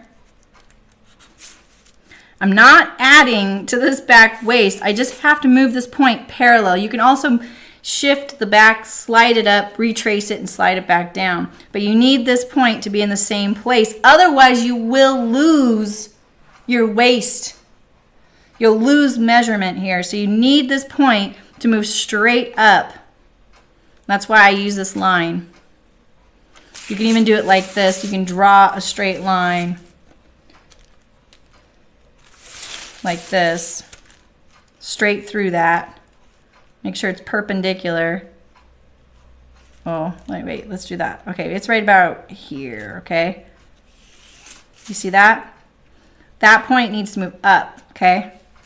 I just need to illustrate that because it's really important, because when you do these really subtle things, you're like, I just added 3/4 of an inch to my back rise. Why did the waist get so small? It's because when you did that, it went in a little bit. It's like it's a optical illusion. Okay?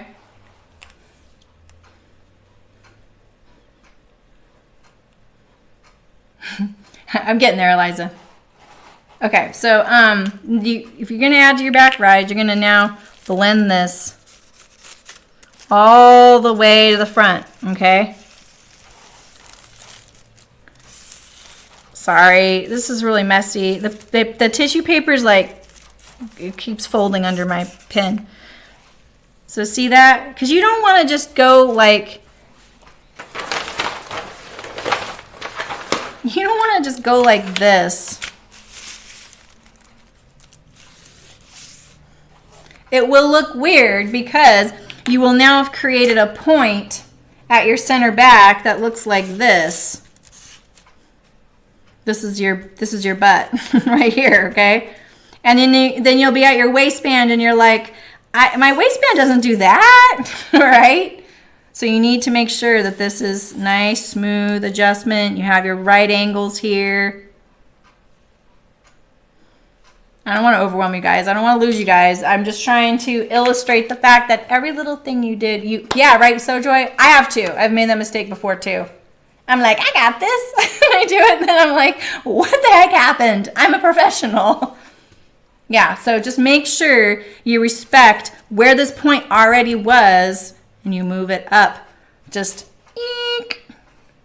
Like pretend like it's on a graph. Okay, Carol, cool.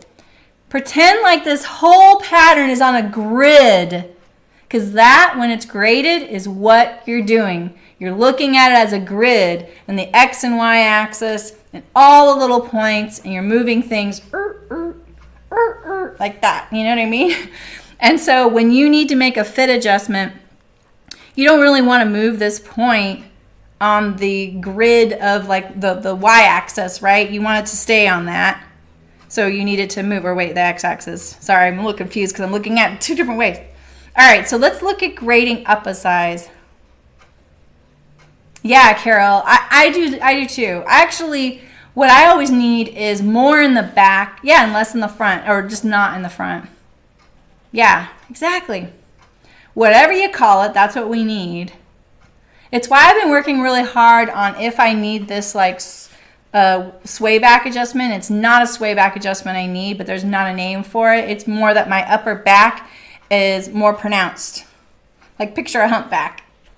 I know I don't really look like I have a humpback, but if you were to put a pole straight down me, my back sticks out past the pole more than what traditional patterns are drafted for, and I also have a belly, so, and then it just makes it so scooped right here that all the fabric pools on me right there. It's so annoying. All right, so let's grade to some sizes that don't exist on this pattern. All right, do you guys want anything else on this pant here? Do you see what I'm talking about though? Like if you want a longer rise, if you want to add to your waist, if you want to add to your hip, you're just going to blend in your sides. Make sure that whatever pieces you affect, you measure them. So now, if you want to know if this sews together, lay it on here and sew it together, pretend, right? And walk it.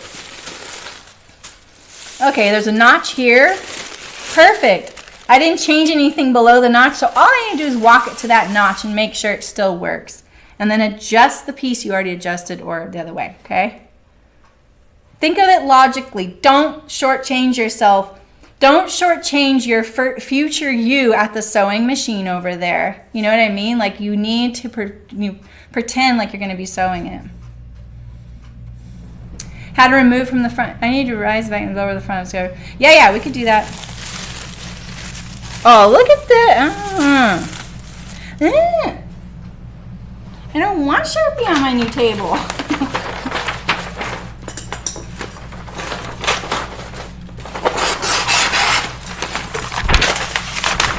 Okay.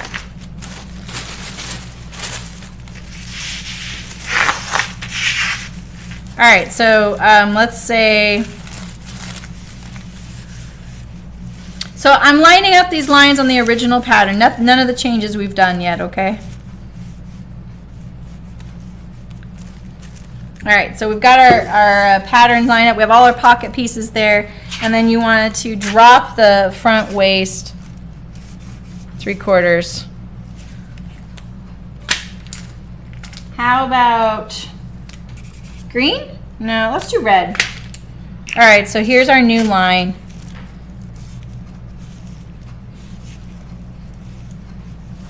And then this is higher, right? You wanted it higher in the back and shorter in the front, right? So let's do that. This new red line is our new line, okay? And blend this in so that it looks happier. Now remember, all your pocket pieces are layered there so that when you go to trim this off, this original pattern off right here, you trim the pocket pieces as well.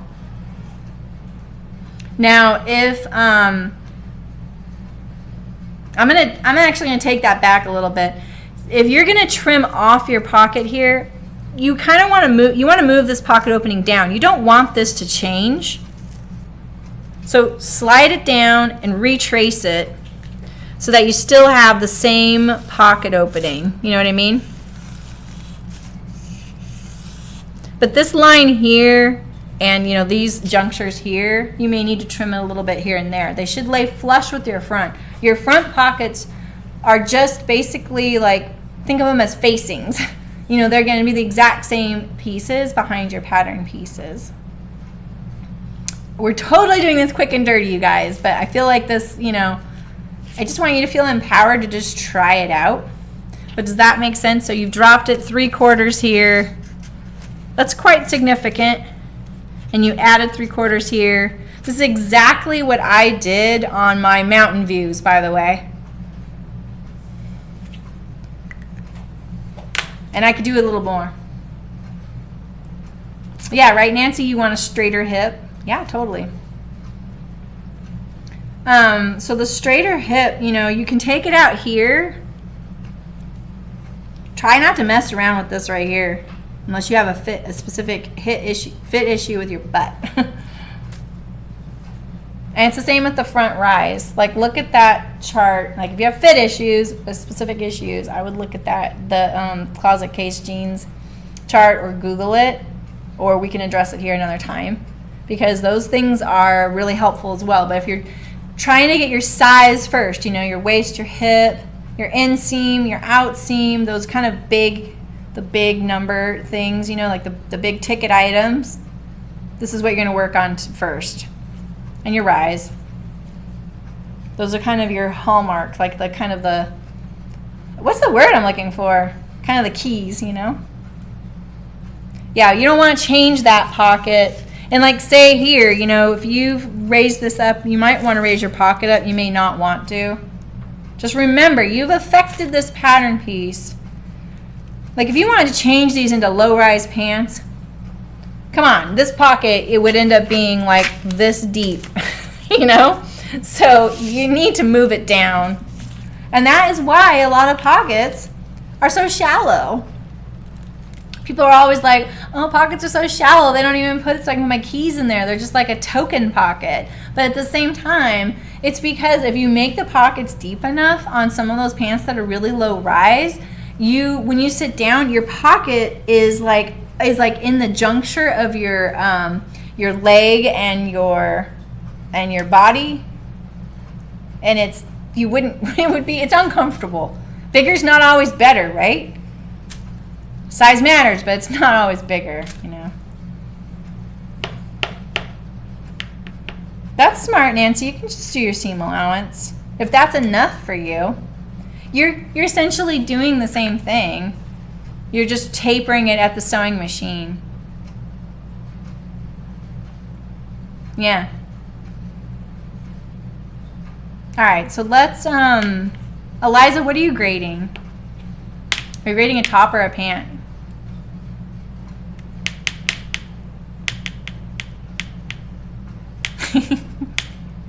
I was ignoring it, Nancy.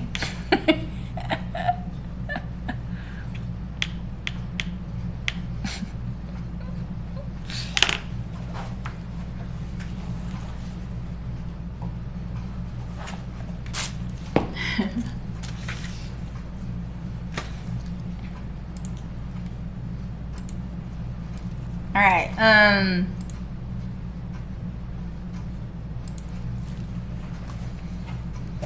So Joy, if you're still here, I'm sorry that I'm not telling you what YouTube's saying.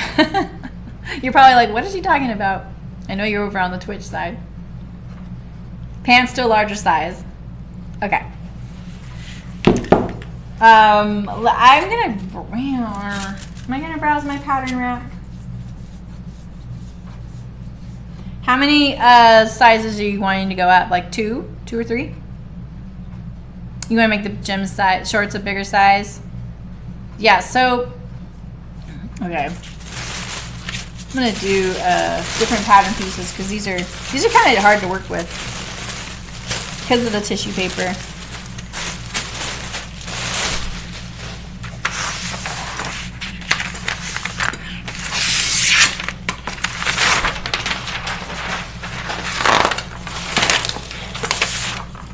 All right, so how about we do this? I'm going to use this little guy here.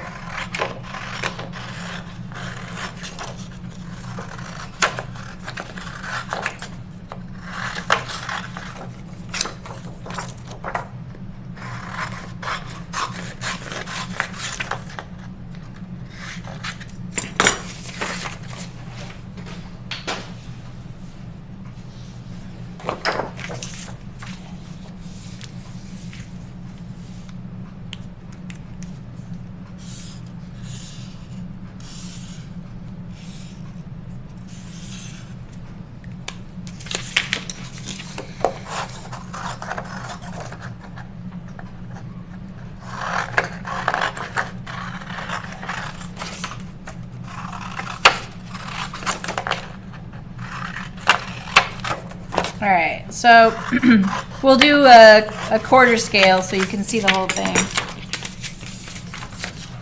All right, so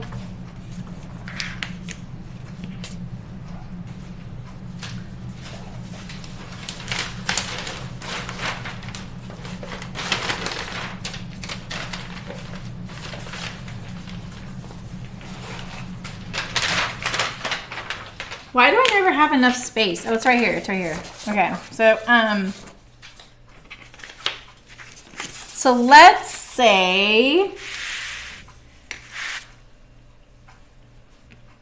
yeah, right, Eliza?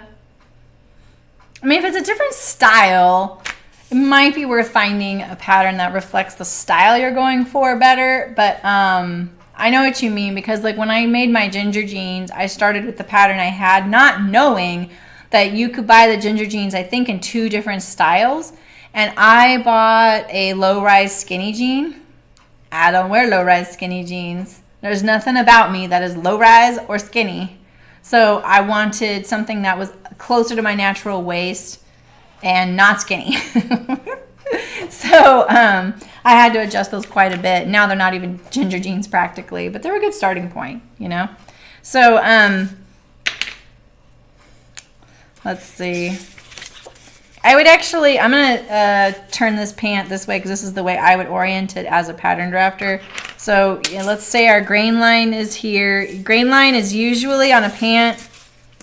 It is usually in the middle of the cuff. Not always, because skinny jeans. So we'll do that. And then we'll put my 0, 0 on here. So basically everything on this pant is going this way or this way. It's not going this way or this way. But you're going to see the pant move like that. Nancy. My gosh, I was watching Twitch the other day, and Twitch, I was just looking for background noise, and Twitch was giving me recommendations. And there was an ASMR streamer on there. I know what ASMR is, and I've seen it, and I've seen snips of it, but I've never seen someone streaming live that, and I was haunted. I was just like, oh, I gotta get out of here. Like the noises, I was just like, oh, I couldn't do it. And she was dressed really uniquely, like really strikingly. I was like, okay, this is too much. All right, so you don't have to do all this. I'm just gonna show you so it's visual. So let's say you want to go up, you know, I would look at how many sizes you want to go up in terms of inches. So if you want to go up 4 inches in circumference, right, you need an inch on each of these pattern pieces. An inch on the back, an inch on the front, and then that's 2 inches, and then when you cut them together, that's 4 inches, right? Okay, so if you need an inch on here, you're going to slide this. Let's see. Let me trace it with pencil. I won't do it with the Sharpie, just so we can see where our starting line is. Okay, and then we do an inch like that. Okay, so now we have this target line here. And then you need to raise up the rise a little bit. ASMR, Google, I don't know what it stands for, but really it's, people love hearing sounds.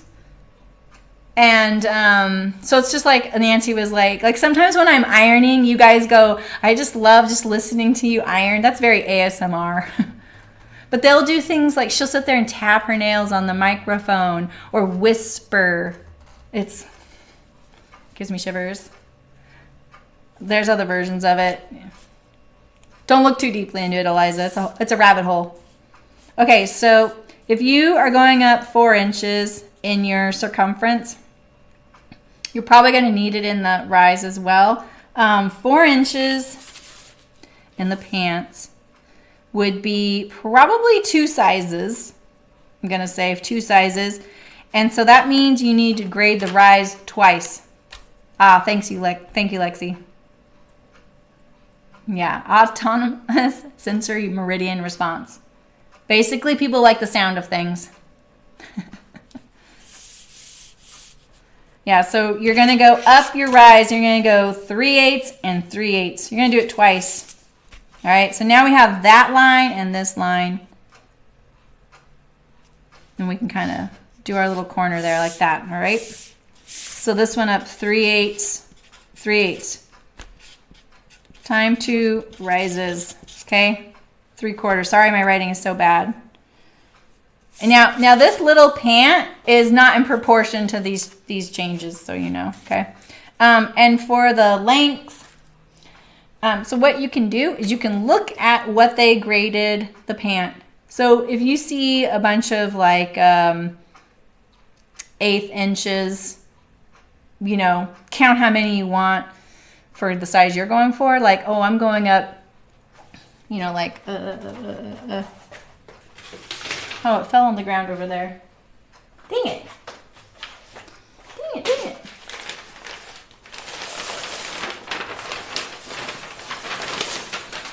So say you're like, okay, I'm going to go up 2 sizes. And in these 2 sizes, that's a 1/2 inch difference in length.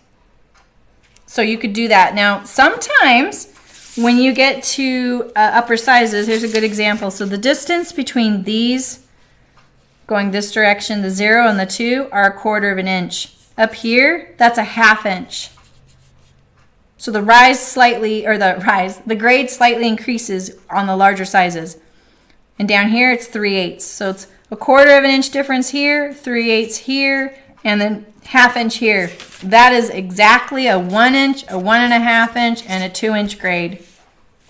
All right, just like what I was saying. What happens to the 0, 0? The 0, 0 doesn't do anything. It stays right there.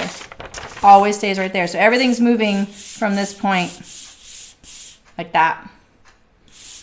You need somewhere that's not going to move. Otherwise, it won't grade.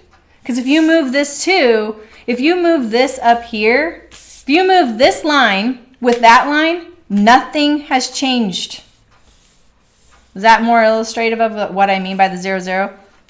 I'm just drawing that so you can see the difference. This was the old pant. New. 1 inch. 3/4. Terrible writing. I'm so sorry. Yeah, so basically, like, that's why they show you it all cut up. You know, they're not changing this, you know. Okay, cool. All right, so what I would personally do is say, all right, I'm going, like if you were going down 2 sizes, I would look at these differences here and mimic those. But if you're going up sizes, mimic those. So, because you can always take it off a little bit if you're like, oh gosh, I'm not getting that tall, you know. I just really want it in the circumference. Or I don't want any more in the circumference, I only want it in the length, you know. So kind of make those judgments based on how things typically fit you. So, and then, so now we're going to do the, so remember, this is here. We're just going to go straight up here. I don't grade this way. I only grade it that way. Pants are funny that way. What'd I drop? Did I drop something? I probably did. I felt like I did. My ruler's down there. The good one. All right, and so let's put this rise here too. I will admit, most likely I will treat this as my 0, 0 point on pants. It's just safer, you know? So then here you have your top. And it has grown 1 inch in circumference and 3/4 inch in rise. Okay, and so now for the bottom, I would leave kind of this all about the same. Unless you're doing like really severe boot cuts, you don't really want to add to the width of your hem going towards your inseam. Because think about it. the difference between when you're standing there, your feet are this far apart, that doesn't change, right? We are all humans that stand pretty much that way. You don't need your pants to be banging against each other, pant legs, right? Yeah, pants are just funny that way because you have the center line and you have these two legs. Yeah, I mean, skirts are a little easier. Skirts are a lot easier. It depends on if there's a dart. If you're working around the dart, that's why they break up this grade here, because they're trying to leave this dart the same. But basically, yeah, you're just adding it to this side. Okay. Skirts are a lot easier. You just got to deal with your pockets if you've got them. Make sure that the pocket's still going to sew to it. So now, in general, the inseam doesn't grow very much. Let's see. The inseam grows 1/4 of an inch per size, no matter what grade rule. Oh, I'm so glad, so Joy. Yeah, you could always look at what they're saying on YouTube. They're asking questions and saying certain things. I'm glad you're having a light bulb moment. I'm sorry you're over there by yourself. Sometimes Michelle's over there too, and Brooke. And is it Carol that goes over there sometimes too? Okay, so for the inseam, you're going to do 1/4 inch per size. I'm going to stop shouting again. And so if you're going to, we've determined that this 4 inches equates to about 2 sizes. So we're going to go 1/2 inch longer. You always draw the old line and the new line. This is old school grading. And it's going to be the same here. So let's just kind of lightly sketch this line here. And then the out seam does not grade this much down here usually. I can't remember. What is the hem circumference? Oh, I don't have the hem circumference on here. Let's look at my little handy dandy book. Hem circumference on pants, all right? Ankle circumference is 3/8 of an inch for men's. 1/4 of an inch. Okay, so we'll just go out 1/2 inch. So our 0, 0 is right there. I'm gonna go out about 1/2 inch right here. And you're gonna blend this line. You're going to blend this line. I'm gonna stop shouting. With this like this, okay? Best you can. Okay? You don't want your hem to be 1 inch bigger. They won't let you log in today, Julia? I'm sorry. You're not over there by yourself, so Joy. Julia's with you. That's weird that it won't let you log in. Twitch is kind of funny sometimes. So did you note that, Eliza?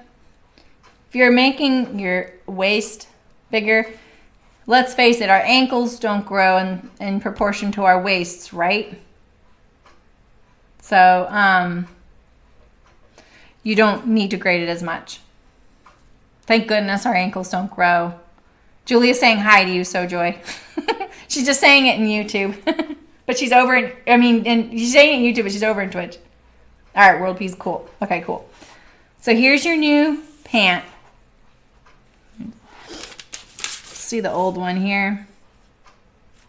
It's the old one.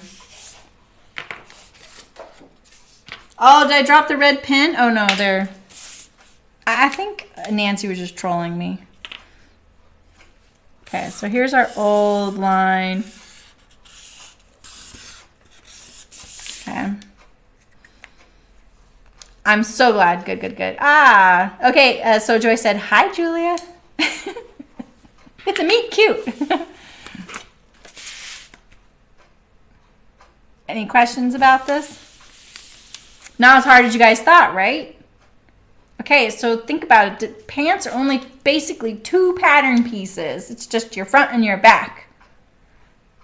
You don't even have to sew a sleeve to it. So in a way, they're simple to sew, trickier to fit because, like I say, you have. Oh, she can see. Oh, she saw you. Oh, Olivia's there. Olivia's there. That's right. Cool. That's right, I forgot. Julia can see what you're saying, so Joy. She just can't log in. I need 3 people chatting in Twitch at once, too. What a bummer. So yeah, so your pants, you know, like I say, you have this cylinder up here, and you have this is a cylinder on its own, and then these are a cylinder, you know. If you have your front pant, this is a cylinder all by itself, and then this is a cylinder all by itself, right? Oh, hello, Commoners Cosplays. Welcome.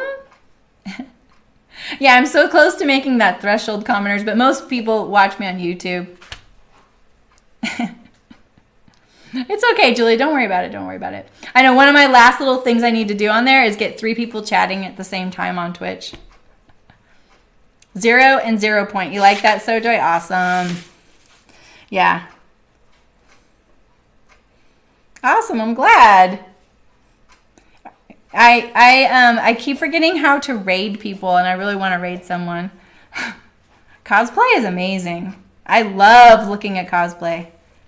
That's some fun sewing. I'm talking to someone on Twitch, you guys. Okay, so all right, what else do you guys want to know? I just did this as if it sews to itself. It doesn't, but you know what I mean, guys, right? So like this is one cylinder down here, right? So pretend like this is a front pant. This is a cylinder here that sews like that, right? So then you have your other cylinder right here, and you have this cylinder here. It's tricky to fit, you guys. Yeah, I know. It is weird. I know. My friends told me like 12 times how to do it. But what I do is I'm like, okay, bye guys, see ya. And I log off, and then I'm like, oh, shoot. Oh, I did drop a bunch of stuff on the floor, Nancy. It's like you can see my sewing room right now. Lint lava. Exactly. All right, so yeah, just remember, like, it's this little funny area here that you need to fit on your body. The rest of this, like your waist and your hip and your rise, those are the easy things. Yeah, so Dina, the way I look at like pants, especially with those things, is thankfully those things, those pockets and things are flat on you, right? So when you have the like say this is a front pant and you have the little pocket here, you have this pattern piece, which seam allowance. Well, actually you want a little more than seam allowance. So this is your pocket facing. And then you have your actual pocket that folds right here. And then this piece sews to here. And this piece is cut away. Wait. Ah, almost lost my eraser. Okay, so then, and this piece is like this. So this piece, it sews to your pattern here. And then this folds behind it. Let me just make the pattern pieces for you. That way it all makes sense why all these pieces need to be stacked up, right? So we have our pocket facing.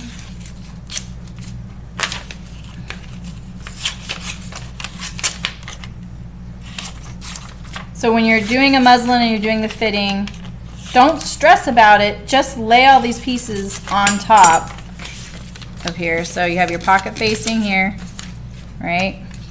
This is our star print pants. Our star print pocket facing. It gets sewn right there, right? Okay, we've sewn it on there. And then we sew our lining to that. Sew it, turn it to the right side. And then it sews like this, right? So now we have our pocket on the pant. Okay.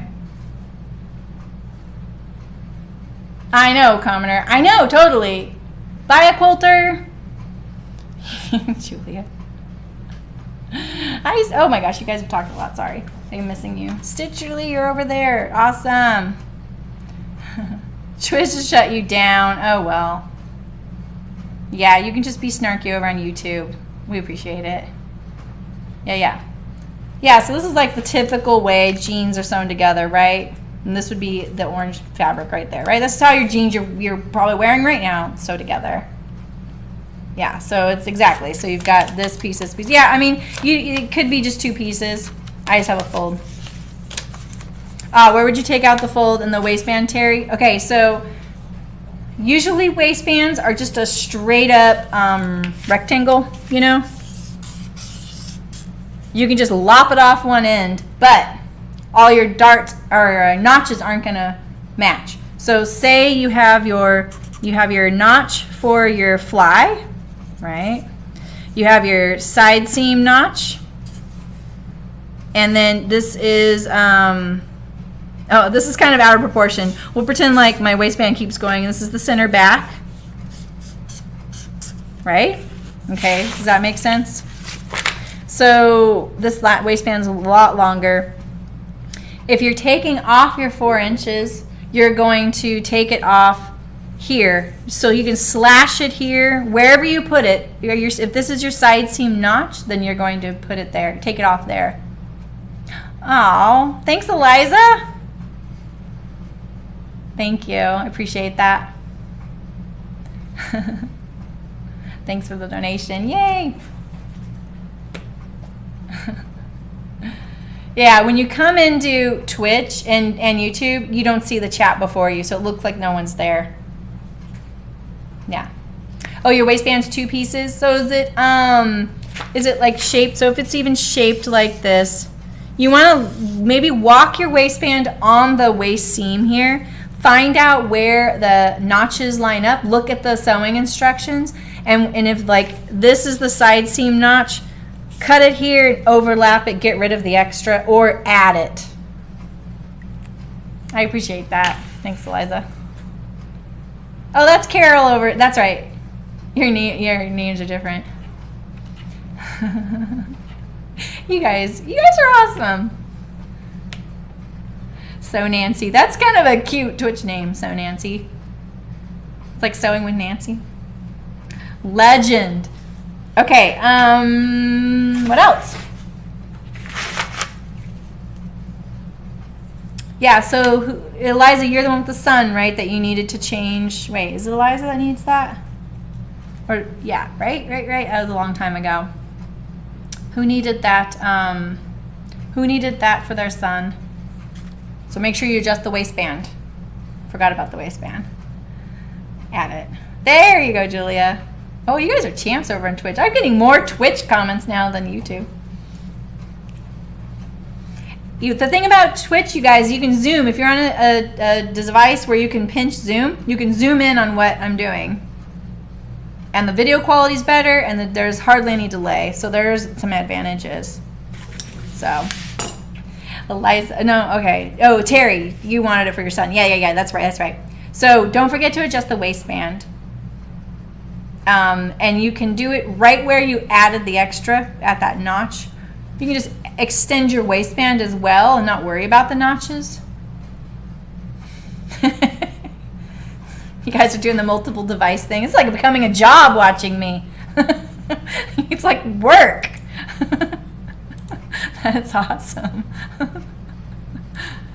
Okay. All right. What else, you guys? What else can I help you guys with for sizing your Saturday job? Plus, you have fun. You have totally different emotes in Twitch. Michelle is missing it. Popcorn sweater. She's missing out. Unless she's there. On your phone on Twitch, you can see who's watching. If you click the little number of the viewers. On YouTube, you can't see who's watching, I don't think. All right, what else, you guys? Well, let's just talk a little bit about sleeves and how they fit as well. So a sleeve, because you know how we're talking about how this cylinder down here is one cylinder, right? On the pants. And then you have one up here. It's the same on the sleeve. You can if you have a screen, Stitcherly. I can't remember your Carol, right? Yeah.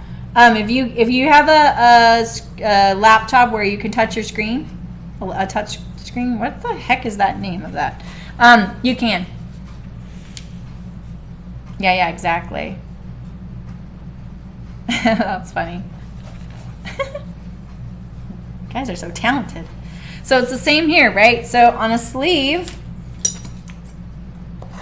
here's some ASMR for you, Nancy. You're gonna think about the sleeve also as like pants. And like one Project Runway guy said, we'll pretend like the sleeve doesn't have this dart right there. It's like pants are like sewing two sleeves together, and it is, because look, you have, this is your leg and this is your torso, right? So you have this cylinder here, this is your sleeve, and then this goes to the body, sews to the body, and you have this cylinder here. So that's the way you think of why sleeves are so tricky to fit. You know, you have your gush for your upper arm on your sleeve, and you have your gush in your belly. The thing about a sleeve, I mean, like, think about the issues with sleeve. We hate it binding right here. We hate when we lift our arms and the whole garment, it's like, ugh, right? And it's the same with pants. It's just in your crotch, so it's a little more sensitive. And we're really sensitive with how our butts look.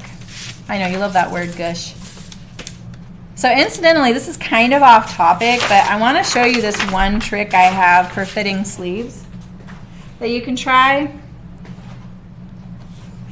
My kingdom for a clean piece of paper. I'll just use the back. Let me get rid of some of this. All right, so there's this little method to a sleeve. You can take a drink. Go ahead. I'm not. There is a way to add to your sleeve. Blasted belly gush. She'll drink that. Cheers. Off some water. Incidentally, we do have a command exclamation point drink, but that's usually when I use my seam ripper. You guys started a drinking game with the seam ripper.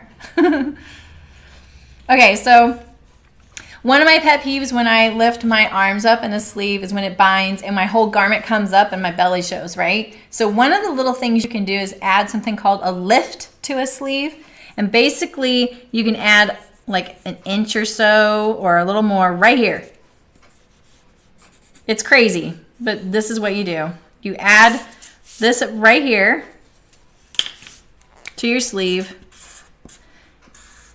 and then make any adjustments you need. Like say this, I think what this does is decreases the length here.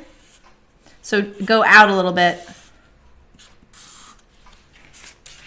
This is your new line. Is that messy or what? All right, Eliza, good luck with your grading. Sorry, I just smacked my hands in front of the microphone. Thanks for the donation. Have a great weekend. And I'll see you next week. We're going to sew the Fairfield button-up shirt for my husband next week. Don't tell him. He better not be watching. How do I taper jean legs? Yeah, we could do that. Oh, Nancy, yeah, go feed the dogs. You know how to taper jean legs.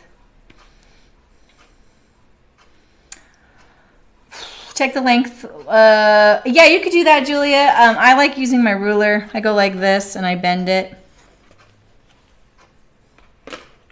Yeah, so this little lift trick, I've had women stop me on the streets of where I used to live and say, Sarah, how do you do that trick? Like when I used to live, because I knew I did it.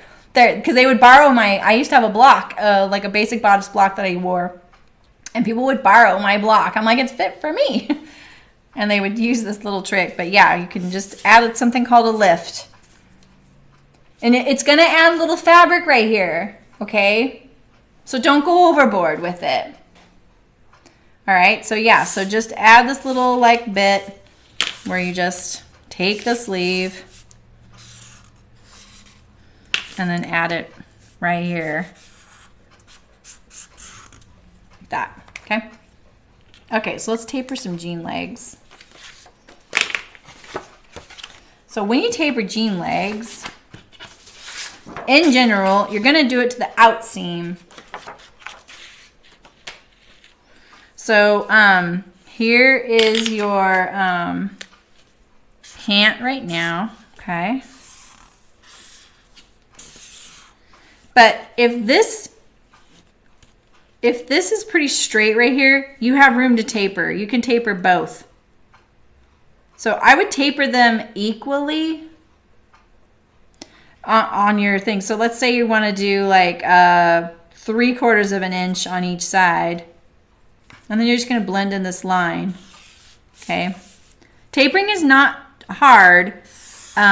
You're not really going to affect the fit too drastically, so I would go for it. But just remember that this grain line of your pants is really important. Don't affect this length here and this length here unless you keep this straight. Keep your hem straight and perpendicular,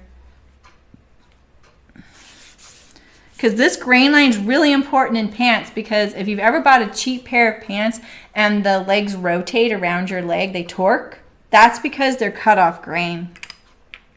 It doesn't help that denim has usually a twill weave, and twill, because it's like a diagonal look, it already kind of wants to do that. So you really need to get the grain line. It's really hard to see the grain line on twill weave because of that diagonal line. So if you look at your jeans, if any of you are wearing them, just look down, you'll see those diagonal lines.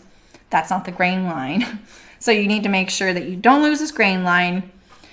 And Angie, just make sure you taper them in a little bit. If it's not much, just do it to the out seam. But if you're doing a lot, do it equally to each side. And then make sure that this is going to still sew to the other pant. You need to and split it up in 4. So like if you're going to get rid of 1.5 inches in total circumference around the hem. I do, commoners, just a second. I will tell you that.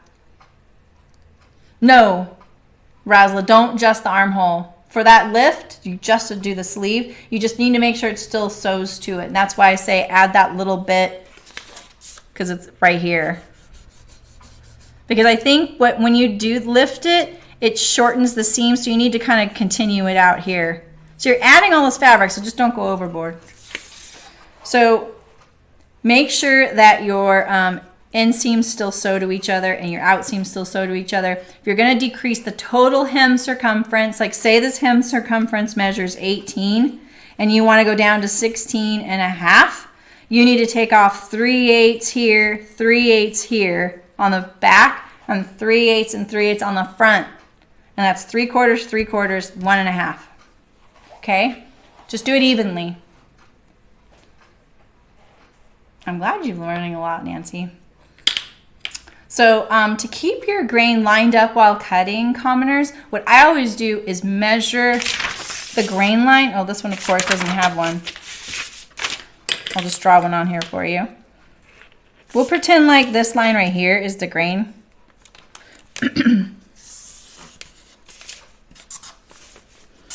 Make sure this line here is parallel perfectly to your selvage of your fabric. So if, say you're taking your fabric and you're folding it like this, you know, here's your selvage, and usually, you know, it's like folded like this, right?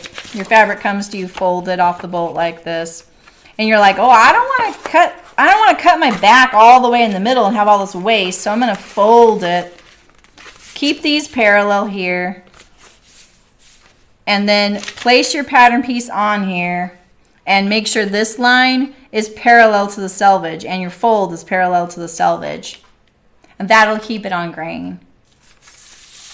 Because the thing is, when you get fabric cut at the fabric store, it's not ever cut on grain. When they cut across the cross grain, it's not perpendicular to the selvage every time. And when you wash it, you'll see that it's kind of off from itself. I wish fabric stores cut on the grain. I've only worked at one that did. And every time you bring it up, it's a sore point. They're like, we could never do that. Like, you totally could do it. Totally do it. I've worked it with one and it was totally great. Quilters at first would be horrified because it looked like we were cutting their fabric off grain. We're like, no, as soon as you wash it, it'll be perfectly on grain. And they would come back and actually say, you're right. And I needed less because they didn't have to cut off all the bits that were off grain. So some people don't care about it, but some people do. I do. It's just one of those things we just don't do because it seems like it's going to take too much time and waste fabric. But if you just cut off the little like inch that's off on the very first of the bolt, it'll be good. Oh, you get lag on. You know, it might be because you're streaming on both. Yeah, Julia, exactly. And that they will at fabric stores. They'll pull your threads to find the cross grain sometimes. It just depends on the fabric. And you know, if it's like a yarn dye plaid, they're gonna cut it on the grain. They know that. But like on, say, like tissue lame, they're probably going to pull a thread. They're going to curse you first that they have to cut it at all. Ah, does that work better, Nancy? All right, you guys. Is it really almost 2 o'clock? I have to go. My voice is sore. I had a really good time with you guys. I'm really glad we went over a lot of these things. Yeah, exactly. There's a good typo for you, Julia. Yeah, they do that. They used to do that with knits when they used to production cut them. They would nail yeah, you could totally do that. I don't. I mean, knits are a pain. Yeah. Okay, cool, Nancy. So, I feel like this was a good like beginning thing so we can kind of see what you guys are interested in and what you might want to learn more of. Good, I'm glad, Terry. I hope your son's pants turn out good. You're welcome, World Peas. Next week, we're sewing it's around here somewhere, the Fairfield Button-Up by Thread Theory. Right? Where is it? Where is it? I had it. I don't know. It's here somewhere. Oh, I'm glad, Elizabeth. Thanks. So the Fairfield Button-Up's just like classic Oxford. And yeah, Julie, we've gone over all kinds of stuff today. Like, it's been varied. So yeah, it's a classic Oxford. It's around here somewhere. Nice, World Peas. That's awesome, Stitcherly. Thanks. I'm glad. Yeah, and you guys, this will be uploaded so you can rewatch it, pause, fast forward, rewind. Now you know why I don't pick my nose on stream. And then, let's see, we'll sew that Oxford next week. And next week is my 100th upload. I don't plan on doing anything except saying that a million times. So, you're welcome, Maribel. I'm really glad. I know, 2 skirts in 3 hours. That's awesome. Woohoo! Exactly, 100th. And then, oh, I'm glad, Dina. Thanks. You're taking a grading class? Awesome. I'm eager to hear like what you learn in that and what you recommend how I do it differently next time. Because I'm definitely doing this catered to you, not as if you're a student in design school. Like I could teach you proper grading and you guys would fall asleep or you'd be like, oh, I don't know about this, you know? I'm really glad you guys learned a lot today. I'm trying to make it so that it makes sense to think of how you think of the body and how things are fitting. But I want you to start thinking about that. Like start looking at the garment and thinking about like where it is on you as opposed to when it's on the table. Because like think about the cap right here. You know, this is going across this part of my body, whereas this is going around this part. And these are different areas, right? We're asking it a lot. So, You know, it's the same with like the dart and the shaping and the bust and the neck, you know, and the fact that like where your 0, 0 point is. Oh, I'm glad, commoners. Yeah, that's awesome. I make you fall asleep. Yeah, so, oh, your other teacher made you fall. I hope not. I want to learn what you learn. I want to learn how to teach this, you know. I want it to be useful. I'm an open book. I'll tell you guys whatever you want. There's a proper way to do things, and I'm not always showing you the proper way because you don't really need to learn the proper way. You need to use it now. So, I spent a lot of money on my education. I can give you whatever I want of it, right? The right angle pointer. Yeah, that is really important. You're going to cut it off at the sewing machine anyway, right? So you might as well have it at a right angle before you get there, especially if it's going through the serger, which is a little unforgiving. And just know that a lot of these things are negotiable. You know what I mean? Oh, thanks, Alexis. Which one of you's Alexis? That's really nice of you. Thank you. I appreciate that. All right, well, I'm going to tune out. I'm going to a barbecue today. And I'm going to go home and chill a little bit. And let's see. I think you'll see me Wednesday to cut out the Fairfield. Probably be a little quiet until then. I didn't get any pattern work done on the chicken boots pattern, so unfortunately. So I'm like, I need to buckle down, you know. Thank you. I appreciate it. Have a great weekend, you guys. What, Lexi? You need to chill? Your little dog is really cute, by the way. I saw it in your stories. Oh, Alexis, that's you. Oh, that's cute. Thank you for the donation, Lexi. That's awesome. Yeah, just a note, you guys. It's what it shows is kind of funny. Just so you, the donation thing. If you want to be completely anonymous, create a different account. That's what I've learned. All right. Hasta la semana, iguanas. I'll see you next week. It is not pouring rain here. It's like 100 degrees. Oh, nice. Well, have a great time in Nashville, Julia. Good luck with your teaching there. That's awesome. That'll be fun. All right, guys. I'll see you soon, and I'm looking forward to it. It'll be fun next week. So, we'll see you soon. Where's my little thingy? Okay. Bye, guys.